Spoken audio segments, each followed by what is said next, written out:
The following is a Bearded Broadcaster Productions podcast.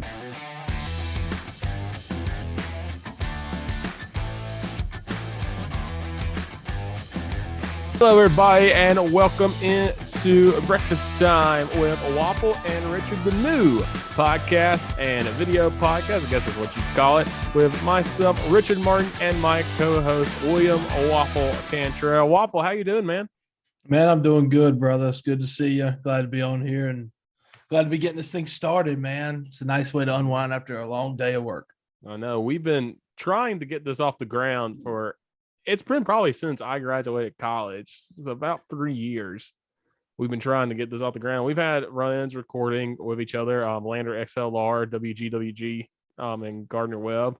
But yeah, now we, have money somewhat. We have somewhat microphones somewhat. The stands might not be the best in the world, but we have microphones. Have you seen me literally right before I came on when I texted you when you were ready? Literally I put my stand up and I walked out of the room. And I just heard this awful crashing noise, and that was my microphone laying on the ground. So that's I was like, awesome, man. Glad this thing is only like $28. So yeah. But yeah, no. So if you're wondering, well, who are you guys? I'll introduce myself. My name is Richard Martin. We're both from Gaffney, South Carolina. We went to high school together, grew up together. Went to Gaffney High School. We're equipment managers on the football team. I ended up going to Gardner Webb as an equipment manager for the football team there. Majored in broadcast journalism. Worked kind of freelance for a bit. Worked some baseball teams, and then went to Kennesaw State University, and was kind of like the assistant video director. Did some directing for ESPN broadcast and all of those fun things. Made some videos. Got to record some awesome athletes, meet some awesome people. It turned out not to be a great fit for a while, and then in the middle of the pandemic, your boy decided, hey, let's be smart and go back to school and get another degree. So I'm at Carson Newman University now in my second year. We'll see what happens after this year. Hopefully this year's a normal year for sports. But working with that has been a lot of fun. With some great people up here. And it's just been a lot of fun. And, like I said, hopefully it's a normal year and I'll plug all the stuff toward the end where you can find me and all that stuff. But Waffle, why don't you introduce yourself, man? Yeah, man. So I don't know how you expect me to follow that, Richard. Your resume is very impressive compared to what mine is. But listen, man, with the people you deal with on a daily basis, you deserve the world. Yeah. He's got a point, and I'll get to that in a minute. But yeah, we're both from Gaffney, grew up together in high school. Played sports, played football, wrestled, also played tennis for one great spring semester. And then the only win over the number one team in the state, just letting you know that. Got the only correct. Not to toot my own horn, but yeah. Was he in middle school? Listen, doesn't matter. Yeah. Don't worry about the seventh grader that literally kicked my butt up and down the tennis court. I don't think I scored a point against him. But no, went to college at Lander University in Greenwood, South Carolina. Got on with the women's basketball team there as the head equipment manager and student manager for the basketball team. And for 5 years, I did that. Loved every minute of it. Just growing and learning more about the game of basketball, and also being around some great people down there like Coach Kevin Patterson. Shout out to you. Love you to death, man. Best coach in the NCAA for basketball. I'm going to just go ahead and say it. I mean, I just include everybody. He's unreal, amazing, and undiscovered talent. Will be getting a D1 job one day.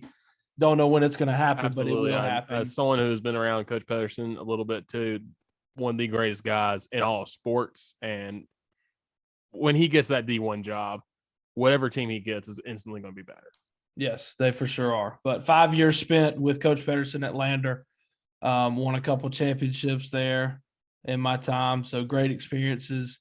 Got out of college in 2019, worked at a sporting goods store in Greenwood, a local owned store, worked there for a year, got out of that. And now I've been at Enterprise Rent-A-Car for a little over a year now. I started in August of 2020. So I'm there every day. And that's what Richard's talking about with the people I deal with.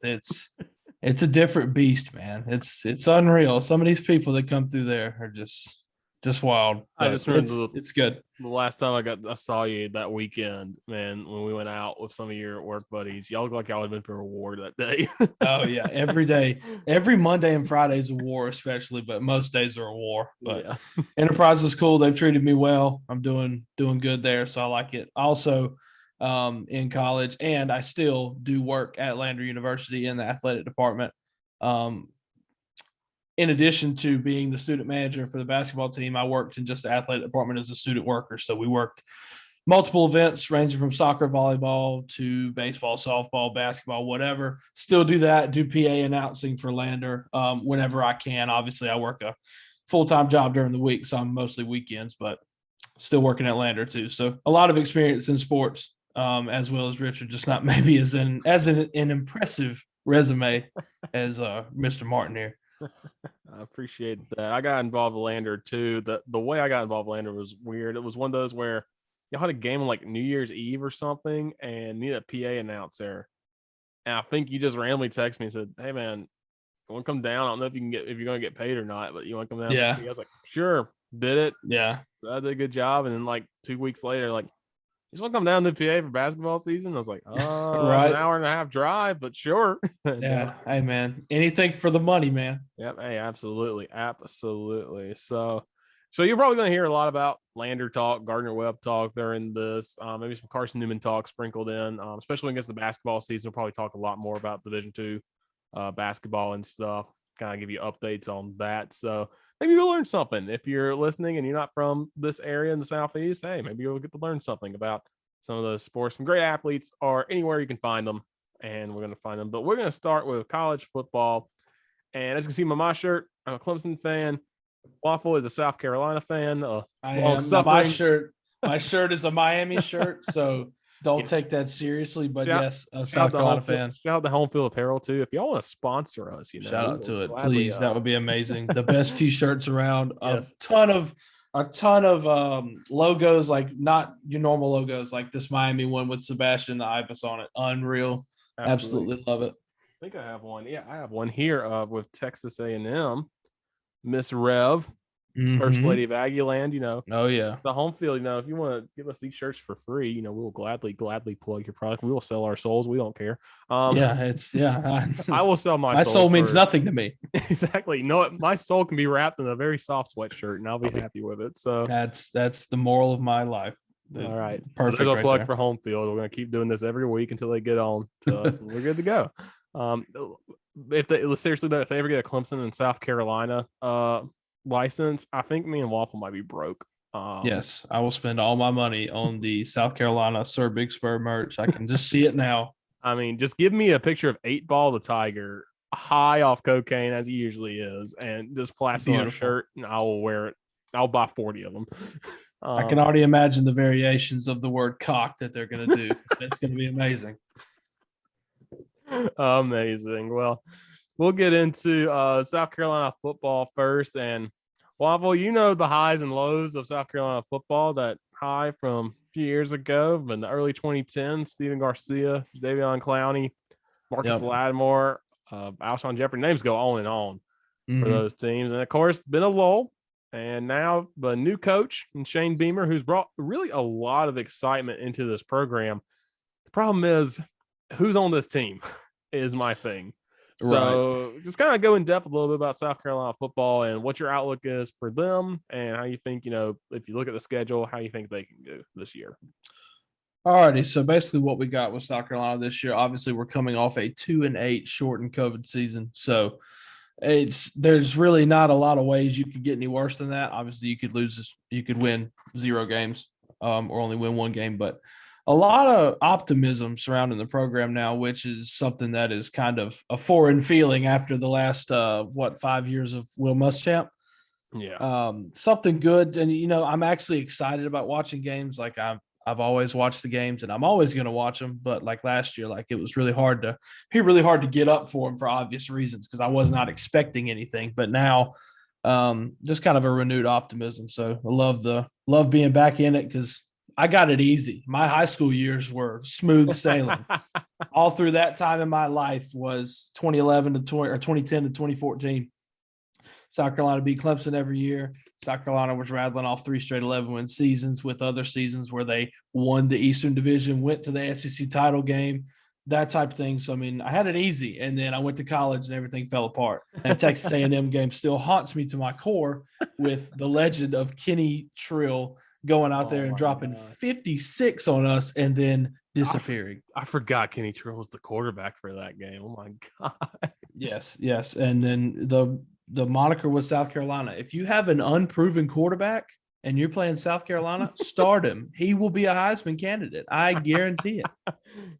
That's just how it's always been. So, but South Carolina this year, obviously coming off that 2-8 season, my biggest thing is if you get 6 wins and you make it to a bowl game, that is astronomically the best outcome. Like that's going to be like almost, I mean, that's the equivalent for South Carolina, like probably going to like the SEC title game now in the state that they're in.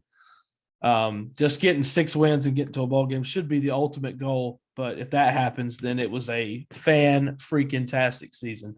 But if we're being honest, like I think South Carolina has a good shot to go somewhere in the 4 to 6 win range.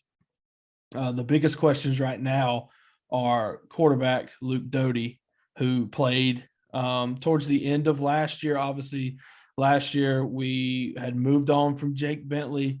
We had gone into the Colin Hill era, who won the starting job over Ryan Helinski, which rubbed a lot of fans raw. But Colin Hill came out, and I'm telling you, last year, that first drive of that Tennessee game, I was pumped, man. We drove it right down there, drove it right through them, scored, and then we ended up losing the game, of course, and then we went 2-8. We sucked. But just coming off of that, Doty played towards the end of the year. So he's back this year, kid out of Myrtle Beach. He was a highly touted recruit out of Myrtle Beach, a heck of an athlete, more of an athlete than he probably is a quarterback, just with the way he can run and make plays. But he'll be getting the nod this year. But last week he came up with a foot sprain. So South Carolina's kind of been up in arms, and everybody's been talking to Beamer like, oh, what you going to do? How serious is it? Or who are you going to start? So I'll throw some other names at you. So Luke Doty, obviously, hurt for the moment. The latest on him from Mike Uva, who works at Watch Fox in Columbia. No starter has been named by Beamer as of right now. He will have a better idea of what Doty's looking like at the end of this week, because Doty can still probably play week 1. They're listing him as questionable. So it's Eastern Illinois. It's not a good FCS team either. It's not like you're playing like a James Madison or somebody where you're like, we might need a good quarterback here. They should handle business. If he has to play maybe 2 drives and you're like, let's just see how the foot is, play 2 drives and then sit him, you should be fine. But Right. But Beamer's optimistic about the situation. It's not a season-ending injury, obviously. He's just listed as questionable for week 1. So Doty could be an option. We also have transfer Jason Brown, who transferred from FCS St. Francis. Let me throw you some stats from this kid. I feel like I've heard that name before. That name sounds familiar. Yeah. 18 games at St. Francis. He made 12 starts.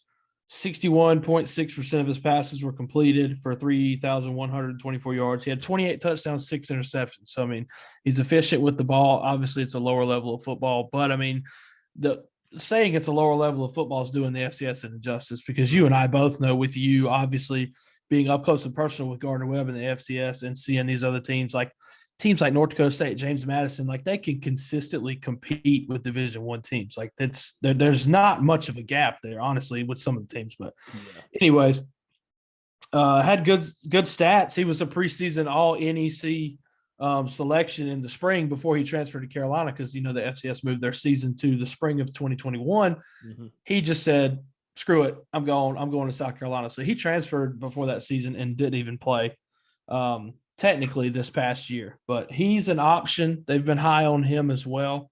And the other name I want to throw at you is Zeb Noland. Zeb Noland. Already start him now. Yeah. If Doty gets back, start him now. Former North Dakota State Bison member. Once again, love him. Start him right now. And wait, I'm not done. Former Iowa State quarterback as well. So, okay, he's got experience. I mean, he was a graduate assistant at Carolina. Now, obviously, with the Doty's injury, they have taken the GA, I think, off of him for the time being, and they could possibly put him on the roster. They have not done that yet. That's a very interesting situation. I don't think I've ever heard of that. Yes, it is. It's like a player coach, basically, man. Right. He's only played 3 years of eligibility, so he could come in here and play if he needed to this year. And yes, I mean, that's an interesting situation coming from a program like North Dakota State, which is obviously top tier FCS, and then also playing at Iowa State, which is a Power 5 school. So coming here, I mean, that South Carolina's got options, but it's likely going to be Doty or either, I would think, Jason Brown before they would take the GA off of him and put him on the roster. But that's just kind of how South Carolina was looking for week 1. Like you talked about, week 1 is Eastern Illinois. So likely you would like to think that's a win. 7:00 on Saturday, September 4th. But going through the schedule, I realistically see South Carolina beating Eastern Illinois. They go to East Carolina. They win that game. They go to Georgia in week 3. And it's last tough. time you went down there. I know. I know what happened last time. Like and Georgia is always a decent game. I feel like there's been a couple blowouts. Excuse me, obviously, but I mean, it's early in the year too, and coming off of, we'll talk more about Clemson Georgia game too, but they come off of that, and I have a game between them against somebody pretty bad. You know what Spurrier used to always say? It's nice playing Georgia in the beginning of the year because they always got a couple players suspended. So exactly. At Georgia, week 3, let's say a loss, so 2-1 versus Kentucky. This has got to stop.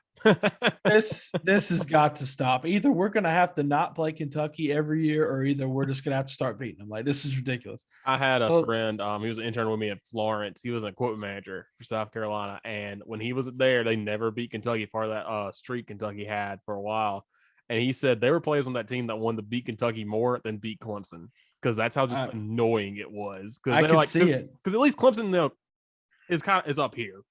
And you're kind of like, you kind of expect it at least. You don't want to admit it, but you kind of do. Kentucky's on like 6-6 every year.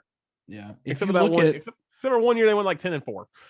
Look at the histories of Kentucky and South Carolina. I haven't looked at it, but I'm assuming they are likely similar because I feel like both teams have been just kind of, for the most part, middle of the road to kind of bad. Middle of the road, they get a good quarterback. Had a few seasons where they're good. Yeah. They get a good quarterback, do pretty well, and then they get back to middle of the road. So that's the most frustrating game, I think, for South Carolina every year, for sure. Yeah. Well, let's just say, so we're 2-1 going to Kentucky. Let's say we rattle off a win. So 3-1, we go to Troy. I think we have Troy at home. Beat them. Well, and look at us, we're 4-1, and then we go to Tennessee. I would love to be optimistic, but with South Carolina, I got to throw a loss in there. So let's just say we lose Tennessee. Here's the thing about Tennessee, and I'll talk about one. Josh Heupel's offense is one that goes quick. You got to be ready. You know, as soon as the ball's out, you're looking toward the sideline for the next play. I don't know if Tennessee's going to be able to run it as well as they want to in year 1. Maybe later, and plus they missed out on this big recruit from California. He's at USC now. I think the quarterback is there. So they're going with your second choice quarterback in this offense. I mean, that's always a toss up. We've talked about this. South Carolina, Tennessee, the past few years have also been very similar too. Right. So that will be an interesting game. It's going to be in a full capacity Neyland as of right now. So that's going to get more interesting. But right. Yeah, no, that's another one of those games where it's like you really don't know what to expect. Yeah, I agree. So let's go 4-2 after Tennessee. So 4-2, saying we lose to Tennessee. Vanderbilt at home, keep it going, beat Vanderbilt. We're 5-2. We are 1 win away from being bowl eligible, and then we just get kicked in the teeth with the scheduling. Yeah, the back half of the schedule is awful. We go to A&M. I mean, they're preseason number 6. By that point, who knows what they could be? They could have lost a game or two, or they could be undefeated. They're either going to be angry from losing to Bama or on a high from beating Bama. There's no in between. So. Right. Go to Kyle Field. It's not an easy place to play. We know that. But, all right, loss. Florida, loss at Missouri. I hate Missouri. This is going to be South Carolina's – these 2 games, at Missouri and home against Auburn in November.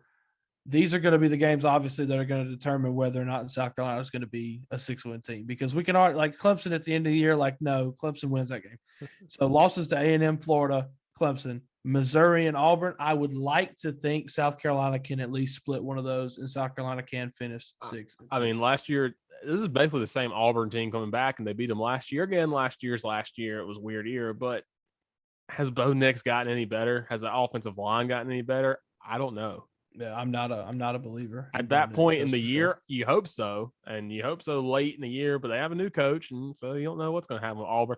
Auburn's the weirdest team every year. Yes. They're going to do something stupid every week. They find ways to We've seen them go from national title competitor in 2013 to bottom of the barrel in like when they were 3-9 in like 2016 or something. I can't remember, but I don't know if you can find another team that's done that. And that year, I'm pretty sure the year that they played Clemson when they won the national championship, they almost beat Clemson. So they will show up for the big games. It's just for some of these games against teams like, if South Carolina comes in, they're not looking too great. Does Auburn show up for that? And they're like, let's just save it for Bama. So right. So final verdict for me, I'm saying South Carolina somehow finishes 6-6, and it's a good season. Yeah. And part of that is probably just my heart knowing it can't take any more suffering. And that's what I really want to happen. But 6-6 would be amazing. Would be a heck of a first year. I think 5-7 for sure. 4-8 if you slip up against Tennessee. I think I'm going to be confident to say you beat Tennessee, because I just, from living around here, again, 35 minutes from Knoxville, you haven't heard a lot of optimism about Tennessee this year. Yeah. And so it's just been kind of like, we're going to play football this year. We're going to see what happens. So I think South Carolina, I think optimism does get you far. Again, optimism doesn't win football games. Moral victories don't win football games. But I've heard more optimism from Shane Beamer and his crew than Josh Heupel. And that makes me think, okay, if Tennessee slips up there, because Tennessee has got, they got Bowling Green first. They should win that one. And then they've got Pitt, who is going to drag them down and make them play their stupid football game. They got to go to Florida, and they got to go to Missouri before playing South Carolina. Those are two tough games. Yeah. Two tough places to play. If they walk in there with just like 2-3, I think South Carolina has a good chance to win that one. But yeah, I think 5-7, you got to find that 6th win. And it's got to be Missouri, or it's Missouri, Kentucky, or Auburn. I think Auburn's your best chance to find that 6th win. But who knows? You could pull off an upset. You could go beat Georgia again. Yeah, look, and just like every year, the tone of the season is going to be set with that Georgia game, because it always is so early on. Mm-hmm. And if South Carolina comes out here and can beat Eastern Illinois and then go to East Carolina and take them down, and then somehow go to Sanford Stadium and rattle off a win, the South Carolina fans are going to be insufferable, including myself. It's going to be a whole new regime, and we think that we're going to, win the national title now. So, what you don't want to do is do that and then lose to Vanderbilt. What you don't want to do is a repeat of 2007, where you start out 6-0 and you finish 6-6. You paid money again. Remember, you paid money to watch them lose to Vanderbilt that year. Yes, back in the olden days when them games were on pay-per-view. Pay-per-view game against Vanderbilt, lose 17-6. Can't even put up a touchdown. Pathetic. Oh man. So South Carolina will always be interesting. I will always give them that. They will never not be interesting. Sure.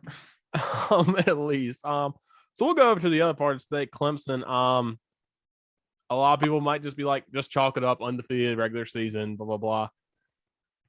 This is going to be an interesting team, because you don't have Trevor Lawrence, of course, but you do have DJ Uyunglele, who had to come in, play in 2 games for Trevor Lawrence when he was out with COVID.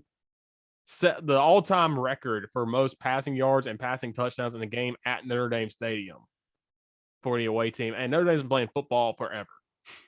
And just think of all the people who have gone to Notre Dame, like Matt Leinart, Dan Marino, all sorts of other quarterbacks who have just gone up to play a game at Notre Dame Stadium. And DJ Uyunglele, a freshman from California, does this. Yep.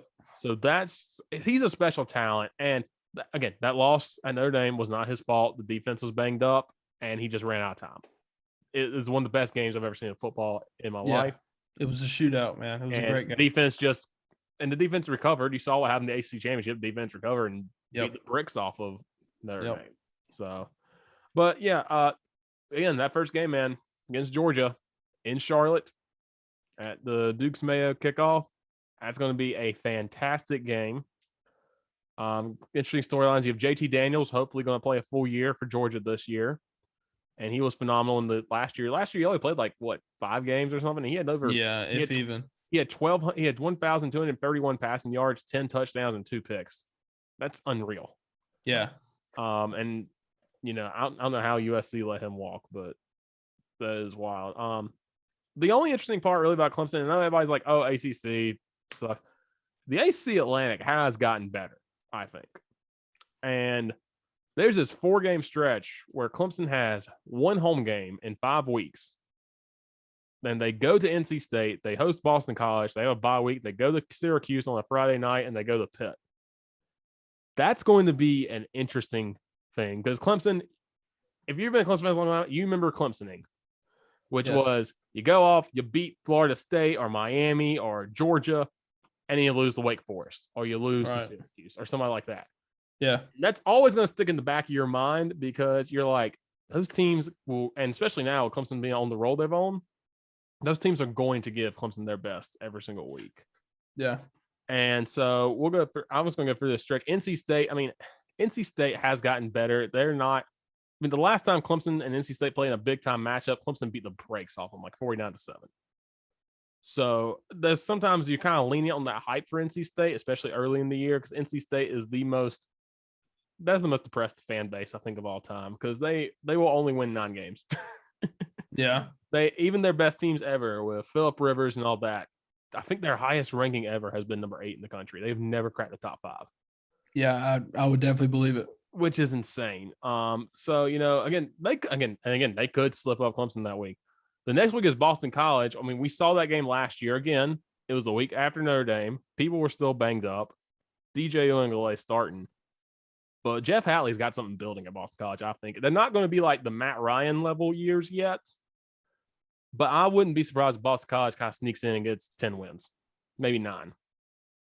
Because of just how their quarterback play. So that'll be a tough test. Luckily, it's at home, full capacity Memorial Stadium, you hope. Then you got a Friday game at Syracuse. Last time Clemson played on a Friday at Syracuse. Now, again, had a heck of a quarterback in Eric Dungy, who was one of the best ACC quarterbacks I've ever seen.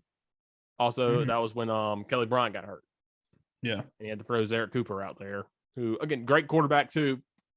But he was not ready at that point. No. So yeah, that one's going to be tough because it's just a Friday night up north. And then you got to go to Pitt. Clemson, it's weird. Clemson has never played at Pitt. I did not know that until before this year. That doesn't sound right. Yeah. Like I feel like there's no way they haven't. They played in the Gator Bowl when Dan Marino was quarterback. They played at Clemson when Pitt upset them in 2016. I was there. That was awful. Chris and they played in the ACC championship a few years ago. And that's Clemson's only win was that ACC championship game. So right, it's kind of weird. They've never played at Heinz Field. They're supposed to play last year before COVID hit. And so this year they're going to make it up. But Pitt's a good team too. Are usually a pretty consistent team. Like I said, they will drag you down and play their game against you. And plus they've had that quarterback. I blank on the name right now. Oh, shoot. I can't remember his name. He's been there for like 40 years, it seems like. But so they're experienced and they know what they're going to do.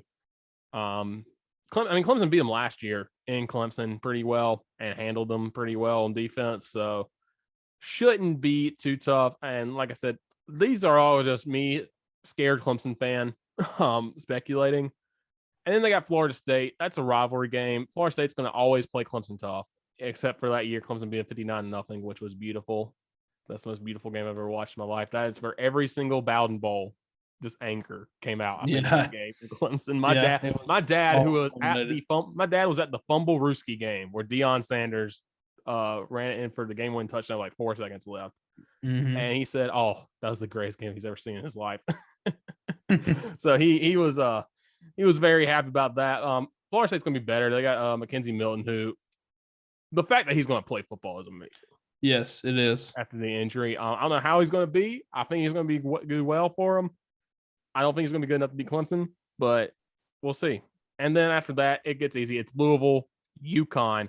At one point, UConn and Wyoming were on this schedule. This was one of the worst non-conference schedules in Clemson football history. That UConn game feels out of place. I know. It was one that they couldn't get that one off because UConn's independent. And they're like, yeah, no, we're coming down there. Yeah. Wake Forest, Wake Forest has also gotten better. They have a good offense. Yeah, when they come to Clemson, they don't have a good offense. Right. Last time they were at Clemson, I think I was at that game. Wake Forest was averaging like 38 points a game or something like that, and like 400 yards. Yeah, they had 115 yards of offense in that game, and one touchdown that came off a pick. Oh no, they had a field goal, and they got a pick, got set up at the 10-yard line, and could not get in the end zone. So that's Clemson defense. And then South Carolina, it's in Williams-Brice. That's a tough place to play. South Carolina fans could be 0-11 at that point. It's gonna be packed with South Carolina. They're gonna show up for sure. They're gonna show up and be loud. It's like when I went the year that Kelly Bryant was quarterback, and like Carolina was obviously not good, but we went and it was a crazy atmosphere for 2 minutes when the Sandstorm played and the team ran out, and then Jake Bentley threw a pick six and then it died and everybody left. But I mean, up until that point, they're going to show up. They might not stay long. Most of I remember about that game is like, it was like 17-3, I think. Yeah. And I think it was like 3rd and long. And South Carolina was trying to get off the field. It's like, oh, they got to stop here. There's a chance. And then Hunter Renfrow ran off that big run. He ran right at me. Killed all momentum. It's like, all right, the 40-year-old man just scored on us. So let's And then we finally scored a garbage time touchdown that I celebrated like we won the game. That Snapchat was hilarious. But yeah, so Clemson, Georgia game's the toughest game, of course. This schedule is pretty easy. They avoid North Carolina and Miami and Virginia Tech and Notre Dame. So that helps out a lot. But again, Boston College, any of those 4 games I talked could be a slip up. ACC championship. I mean, if it's North Carolina, that's going to be tough. Sam Howell and that team, North Carolina's finally built up to a contender. They're going to be really good. They almost beat Clemson, of course, 2 years ago in Chapel Hill. They decided to go for 2, which smart decision from Mac Brown. I will not doubt him for that. That, and then the time before they played them, was it not an ACC championship game? The onside kick where they're offsides. That's so. The last 2 times North Carolina's played Clemson, they have had Clemson's number and kept it close. So I think the time before that, it ended up being like a shootout, like 59-38 or something. It was right. It was a blowout. It was a blowout, but it was like it allowed a bunch of points. So they've been able to stick around Clemson. So in Miami, of course, last year scored more than 3 points on them, and they'll have De'Aaron King, who hopefully will be healthy. So ACC championship could become somewhat interesting, but I think Clemson's probably getting back to the playoff, but we'll see.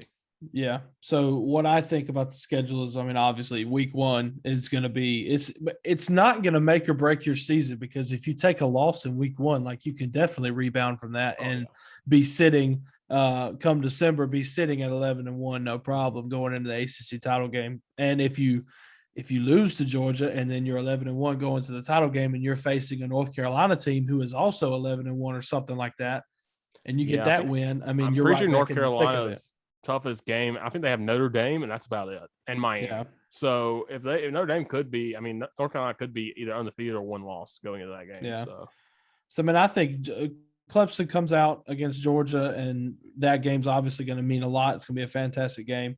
But Clemson, the rest of the schedule, I mean, you just went over everything pretty much. But that stretch of games where you go at State, BC, at Syracuse, at Pitt, that is tough. But like you said, you avoid North Carolina, Miami, and VT in the regular season. The only other one that might be tough is possibly Florida State, because if Mackenzie Milton comes out here and plays like he did in the UFC in the UCF days, then that they might have a shot at being pretty good. But I think Clemson comes out here. I think Clemson is going to. I think they're gonna. If I have to make a prediction, I think that Clemson comes out and they lose week 1, but I think Clemson rebounds, wins the rest of their games, goes to the ACC title game, has a hard-fought battle with, I would hope, North Carolina. Yeah.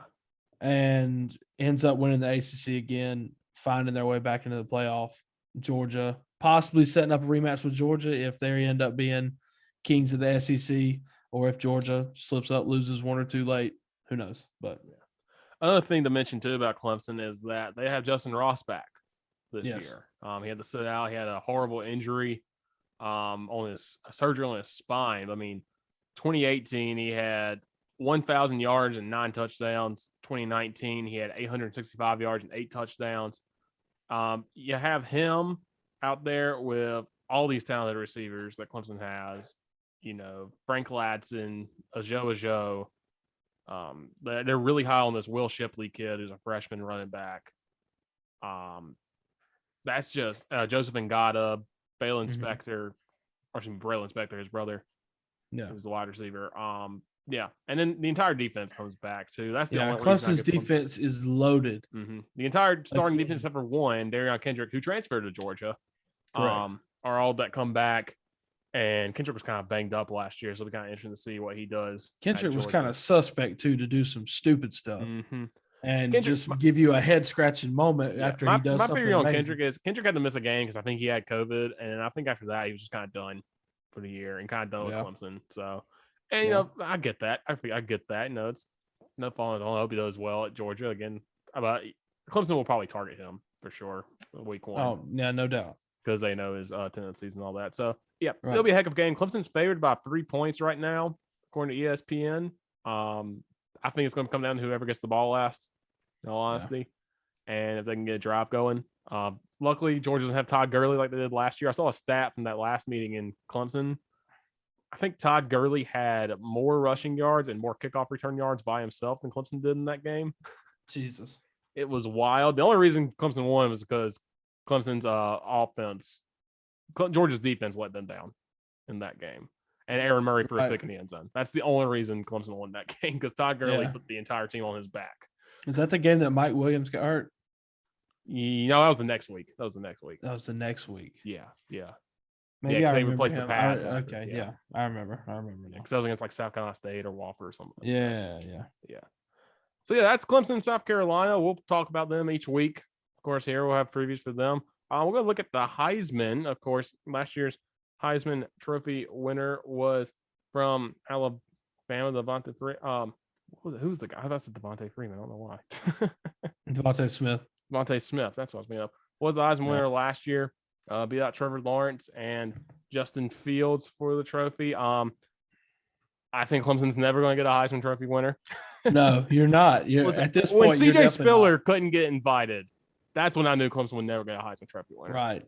Spiller not getting invited, Deshaun Watson not winning it at least 1 year, and Trevor Lawrence not winning it at all. Just kind of spells your fate as far as Clemson. CJ Spiller is the greatest football player I've ever seen in person. He was so quick.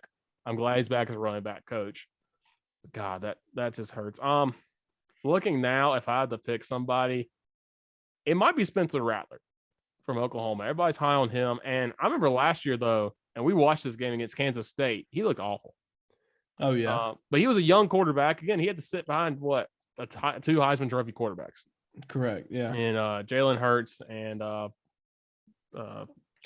Baker Mayfield.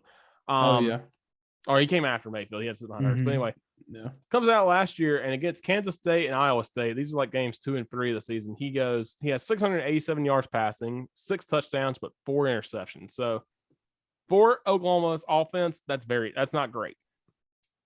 But the rest of the year, they don't lose another game after those 2 games.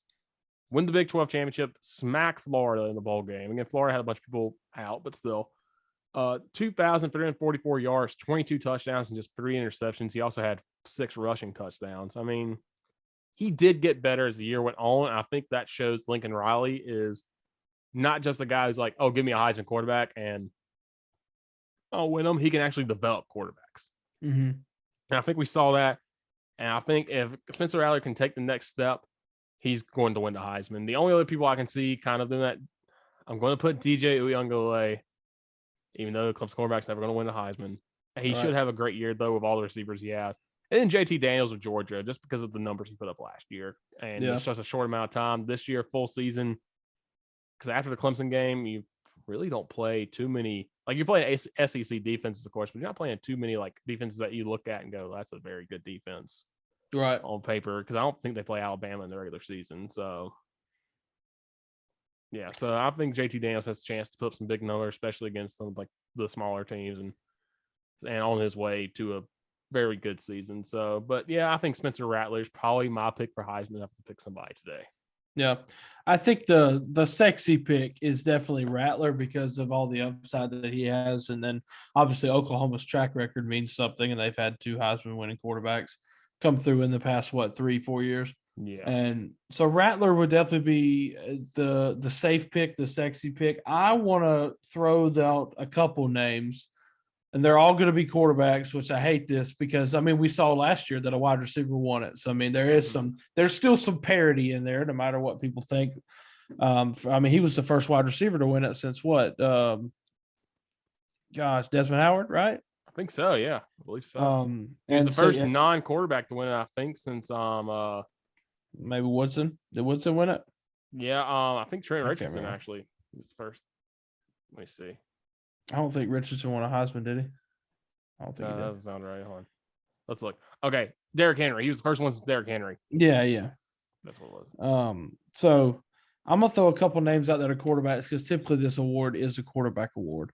And Before you do I'm that, a last wide receiver to win the Heisman, I'm pulling it up right now, was oh wow, you have to go. Yeah, it was Desmond Howard, 1991. yeah, yep.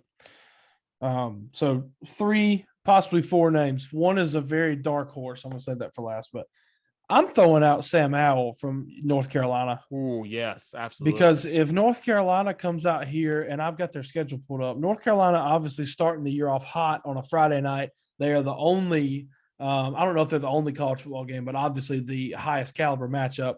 Friday night, all eyes on them on September 3rd against Virginia Tech on the road in Blacksburg. They're playing at 6 p.m. If he can get off to a good start there, throw for 300 yards or so, put up a couple touchdowns, then they play Georgia State, Virginia, Georgia Tech, Duke.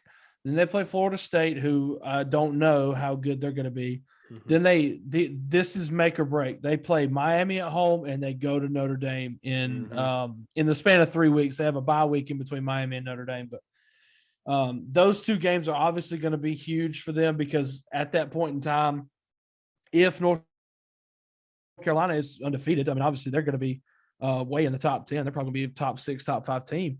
And then Miami, if Miami's undefeated, they're starting at 14. I mean, that's obviously going to be game day. It's going to be hyped up, but who knows how Miami's really going to be. But those 2 games, then you finish with Wake at Pitt, Wofford, and then at State. So I really could see North Carolina, if everything clicks and Sam Howell plays at a Heisman level like I think he's going to, that they could finish this year like maybe 11-1, and then he could really be in the Heisman race. Yes, Sam Howell. He had more. People forget he had more passing yards than Trevor Lawrence did his freshman year. Yeah. So that, and Trevor Lawrence was a special player, and he's only a junior too. He's probably leaving after this year, but yeah. Last year again, shortened season. Last year, of course, he still threw 30 touchdowns and 3,586 yards. Yep, that's unreal. The year before, threw 3,600 yards for 38 touchdowns. So 68 touchdowns in basically a season and a half.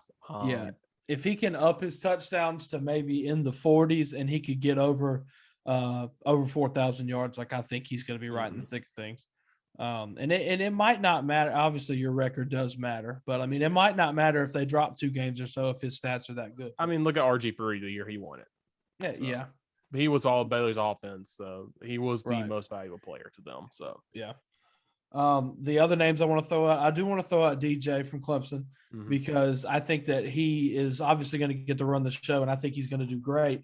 And we've already seen him play. Now he's getting the reins to the offense, so I'm excited to see him play and take over and do his thing. But I think he'll be in the mix as well. I want to throw out. I'm repping the shirt. I want to throw out a healthy De'Aaron King, and they could have a very similar track as North Carolina. And it could be Miami being undefeated going into that North Carolina game, and then possibly going 11-1 and going to the ACC championship to play Clemson, depending on how they do and if his stats. I mean, obviously we know he's a special player. He just got hurt. He can make plays on his legs and on the run, and he can also do it through the air. Yeah, De'Aaron King. Like I'm pulling up his stats now. The last full season he had, of course, because he set out that year at Houston. before he transferred. 2018, he had 2,982 passing yards, 36 touchdowns, 6 interceptions. That's special. And last year, shortened year, he had 23 touchdowns and just 5 picks and 2,686 yards. So yeah, he's efficient with the ball. I mean, he doesn't turn it over a lot, as you can tell by the stats. And he can run it too. Like, he is so quick. I mean, you saw that against fast. Clemson. He's so fast. So he can get it done with his legs, and he takes care of the ball well, and that should be the recipe for a good season. He ran the ball 130 times last year. I don't know if that's including sacks. He's probably running for his life. Yeah, but he still had 538 yards and 4 touchdowns. So yeah, man, that's a guy who can, if he's healthy, he can do something special. So those 4, Rattler and my pick, Howell, DJ, and De'Aaron King. And then I'm going to throw a wild card out there, and this is going to make it 4 ACC quarterbacks on this list, which is not fathomable. And listen, I'm sure whoever Alabama's strutting out at quarterback is going to be in the mix too. Exactly. But what I want to talk about is Mackenzie Milton. This kid, I mean, from what we saw at Central Florida, he was amazing. And then obviously he had a gruesome injury, and now he's finally getting to come back. So it is a miracle that he's going to be playing at all. But for some reason in the back of my mind, it just keeps gnawing at me. And it's just like Florida State might be a problem this year with Mackenzie Milton back behind quarterback. I mean, I don't like Florida State at all. Mm-hmm. But I think that they could put something together, and I don't think they're going to have a great record. I definitely don't see them somehow winning the Atlantic or anything like that. But if they put together a 9-4, 10-3 season, something along those lines, include a bowl game, like, he could very well be in the mix for Heisman, depending on how he plays. I mean, Mackenzie Milton, he hasn't played since 2018, but these numbers, man, 2017, 4,037 yards, 37 touchdowns, and 9 picks. The year he got hurt, 2,663 yards, 25 touchdowns, 6 interceptions. He's a special player. And, he should have been somewhere bigger in UCF all along. He made UCF into, for better or worse, he made UCF what they were. For better or worse, he turned them into a household name. I mean, UCF went 0-12 2 years earlier? Correct. And they went 0-12, 6-6, 12-0. You can't get any more symmetrical and perfect than that. It makes my brain happy. He built them up, and for better or worse, he built UCF and made us talk more about the G5, which is always good. Yeah. And now I hope he gets this shot. I hate this when Florida State, like Clemson fan, I want Florida State to lose every game. Right. But man, it would be a great story for him to just lead that team back to some relevancy, especially with, of course, Bobby Bowden passing away too. It'd be a heck of a story to lead them back to the relevancy, maybe compete for a title. Like I said, I don't think they win the ACC Atlantic, but man, if he can win a Heisman or at least contend for a Heisman, where you sit there late in the year and go, maybe Mackenzie Milton should be in contention for this. Yeah. I think, that would be a great story. And plus it makes the ACC better. Yes, it does. So, but yeah, I'm going Sam Howell ultimately is who I would like to see and think will be in the running to win it. Absolutely. For those wondering, the first ever Heisman Trophy winner was Jay Berwanger, a running back from Chicago. Yeah, I see nothing about his stats on Wikipedia. So does Chicago still play football? Is the question. I believe they do. I think they're D3. So the first name you might know on here is Davey O'Brien, who the trophy is named after in 1938 for TCU. Yeah. Yeah, there's some defensive a defensive end won the second Heisman Trophy from Yale, by the way. Interesting. Yeah. Larry Kelly. Good for him, man. Good for him. Yeah. I hope he's I guess he passed away in 2000, but he's probably dead. So I hope he's having a good afterlife. Let's put it at that. He actually sold his Heisman Trophy for $328,000 to some museum in New York. Yo, that's a good chunk of change. What year did he sell that? Yeah, 1999, right before he died. So right before he died. Okay. Oh, okay. So did he just? We have so many unanswered questions now. Like, did he just live lavishly for one more year? Or did he do that for his family, or what? I think he did. I think he did for his family. He had context. I think he had a ton. Let me go back here. This is all Wikipedia too, so don't trust all this. Oh yeah. Okay, he had That's 4 credible. wives. So All right. I'm surprised he didn't go to BYU. yeah. Yeah. He had 18 nieces and nephews. So Yo, what a family. yeah. So yeah. So shout out to Larry Kelly, man. I bet the back of his wife's van looked crazy with all them little people on it. And the first I thought this was The Rock. I'm scrolling for Wikipedia. I'm like, it's Eddie George. Eddie George is just like The Rock in this picture, man. Have you ever seen him in the same room? I mean, I don't think so. Oh man, God, I forget Jason White won it in 2003. yeah. Who did he beat out? He beat out somebody. Oh yeah, he beat out Larry Fitzgerald, Eli Manning, and Chris Perry. How did he beat out Larry Fitzgerald? Who is Chris Perry? Running back from Michigan. He only got like 341 points to the vote. So yeah, he's probably just one of them random players that was just like, hey, yeah. This is also the first year you saw the BCS kind of come out and just be like, hey, this is stupid because LSU went undefeated but did not play in the national championship. Right, which is why that was, what year was that? 2004. Yeah, USC was voted number 1 because they beat Michigan in the Rose Bowl, and then LSU beat Oklahoma in the Sugar Bowl, and they gave LSU the title in the coaches poll and USC the title in the AP poll. So LSU was the BCS champion. It's so stupid, and that's why LSU has a claim to a national title that wasn't with Joe Burrow, and that's dumb. And that was Nick Saban's first national championship too. Yep. Yeah, it was. Interesting. All right, well, that's going to do it for college football talk for now. We'll move on to the NFL, and it's the preseason, I wouldn't say most exciting time of the year. I mean, it's exciting if you got new players there, but sometimes if you kind of know what you're expecting from your team, you're kind of just watching to see, what you got on the back burner. But right. And it's just kind of a time where you just, you're happy to see football again, and you just kind of watch it. You're not really watching starters because, I mean, if your team is already like pretty set in stone, like these guys are going to start, you're probably not going to see them play at all, if any. But so we'll start off with our NFL teams. I'm a Bills fan. Became a Bills fan when CJ Spiller went up there and played for them and decided to stick around. And it's been a long road. Finally got some justice last year. My hopes lost the FC Championship on my birthday. That was awesome.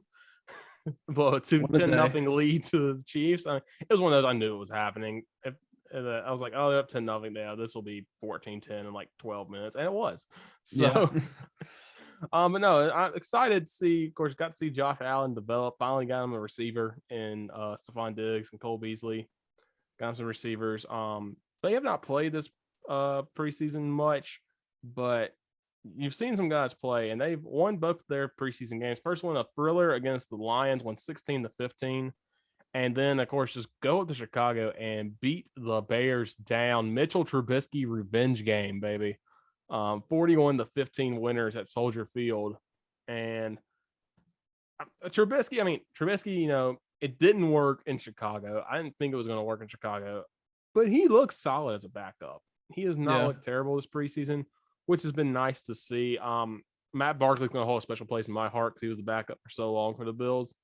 And I hated to see him go for Trubisky, but, he's done his job. I can't say. But some guys who impressed me for the Bills so far, Greg Rousseau, the first-round pick, he's had 2 sacks in 2 games, and he sacked Andy Dalton and Jared Goff. And say what you will about them, those are 2 quarterbacks who have been at the top before in the NFL. So to get some sacks on them and get some pressure, that's fantastic. Marquez Stevenson, he set up the game-winning field goal against Detroit with a 42-yard catch in week 1. And then he had a 79-yard punt return touchdown against the Bears this past week. And you can always use special teams guys, of course. That's a big-time game changer, especially if you don't like – if you're not seeing Cole Beasley out there who's a more possession guy instead of speed. We have a speed guy out there. That makes it so much better. Boogie Basham, one of the best names out there in football, was also really good at Wake Forest. He had a sack against the Bears, had that big hit again on Justin Fields. And he's been flying around too. So it's really good to see another rookie defensive player, especially a linebacker, because the linebackers last year were kind of rough at times for the Bills. And then I love this guy's name. I did not know he was on the team until after the Lions game. Rashad Wildgoose. He had 2 fantastic pass breakups, including one in the end zone against the Bears. But Rashad Wildgoose, man, just earning his way onto the roster, I think. I'm not convinced that this guy is real. I have to look him up. I didn't either. And after the Lions game, and I looked at him, I'm like, oh my gosh, this guy is real. What a name, though. All name team. Might have to go get me a Wildgoose jersey. Oh my gosh. Yeah, he's real. Rashad Wildgoose from Wisconsin. Yep. Wow. The only thing I've seen really from the Bills that has kind of worried me, and again, this was the second stringers for the most part, and first stringers, gap discipline against running quarterbacks.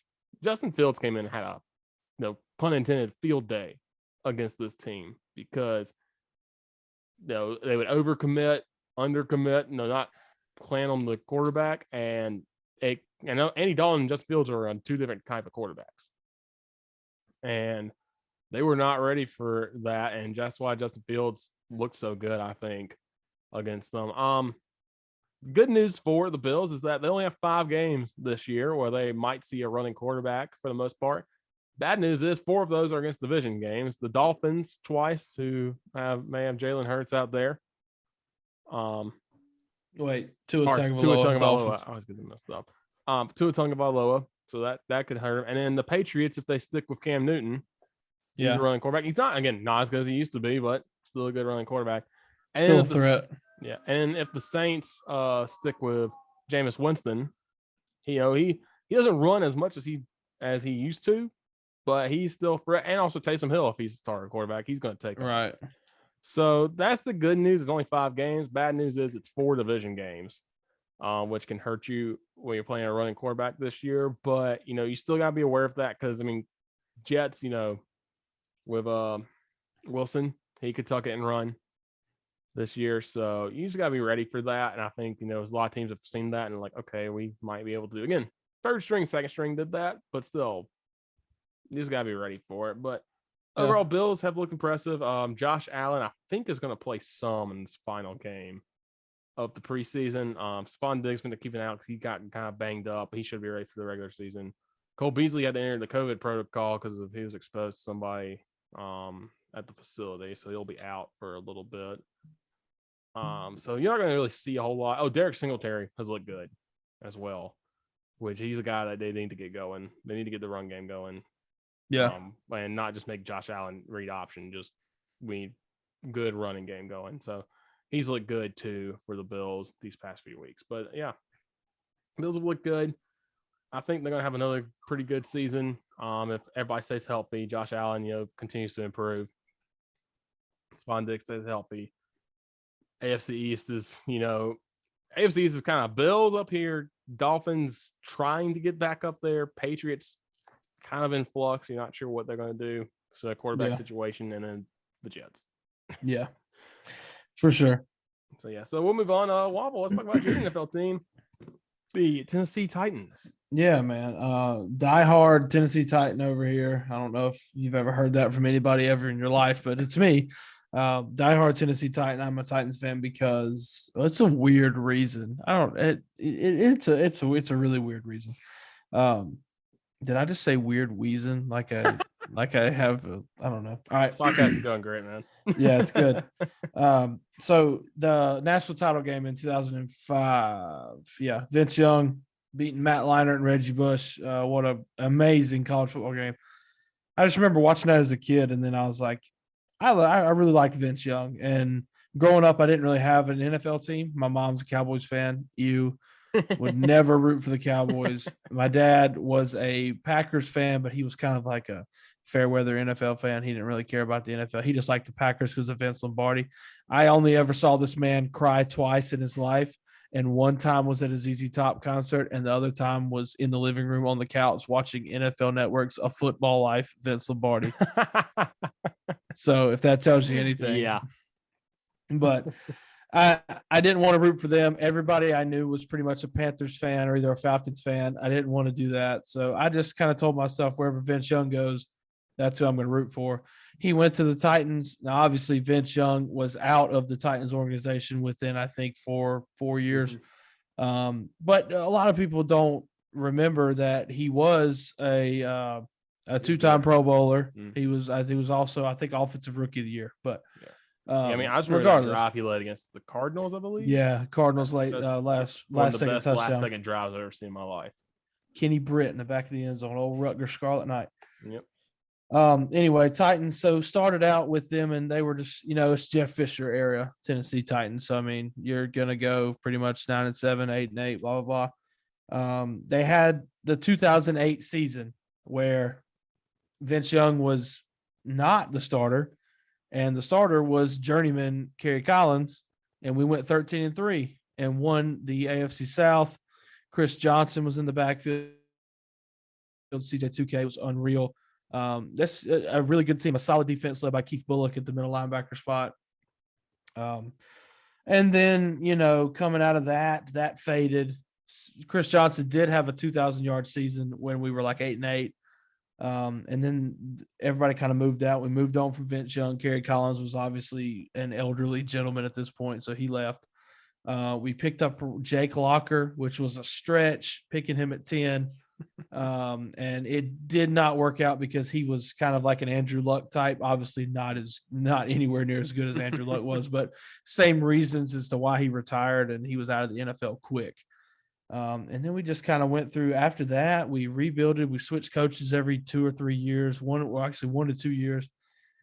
Drafted Marcus Mariota in 2015 out of Oregon, went 3-13 in his first year. And then ever since then, we have not had a losing season. So 9-7, 9-7, 9-7. And one of those 9-7s was a trip to the AFC Championship game. Fantastic. And now we went 11-5 last year, and the reins are held by Ryan Tannehill, Derrick Henry, arguably the best running back in the NFL in the backfield. A wide receiving core of A.J. Brown, who is – I love A.J. Brown to death, amazing. And we just added Julio Jones. We'll see how that goes. Things are optimistic, man. Things are really good. And they're coming off a season where our offense was as efficient as it was, and our defense was as bad as it was. Our defense was abysmal last year, and we went 11-5. So if we fix the problems on defense and we keep the offense rolling – especially with adding in somebody the caliber of Julio Jones, I mean, sky's the limit, man.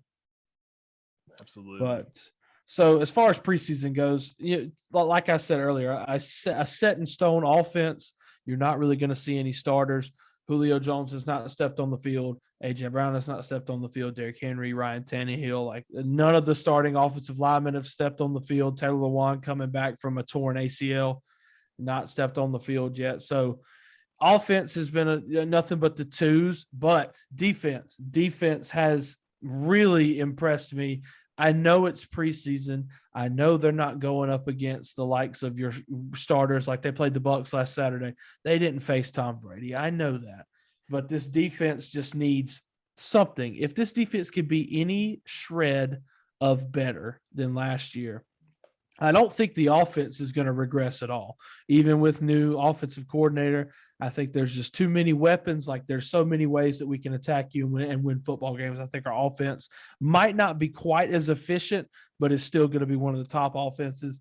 If our defense can just put together just some consistency, I think that we're going to be really good. But I mean, defense has impressed me.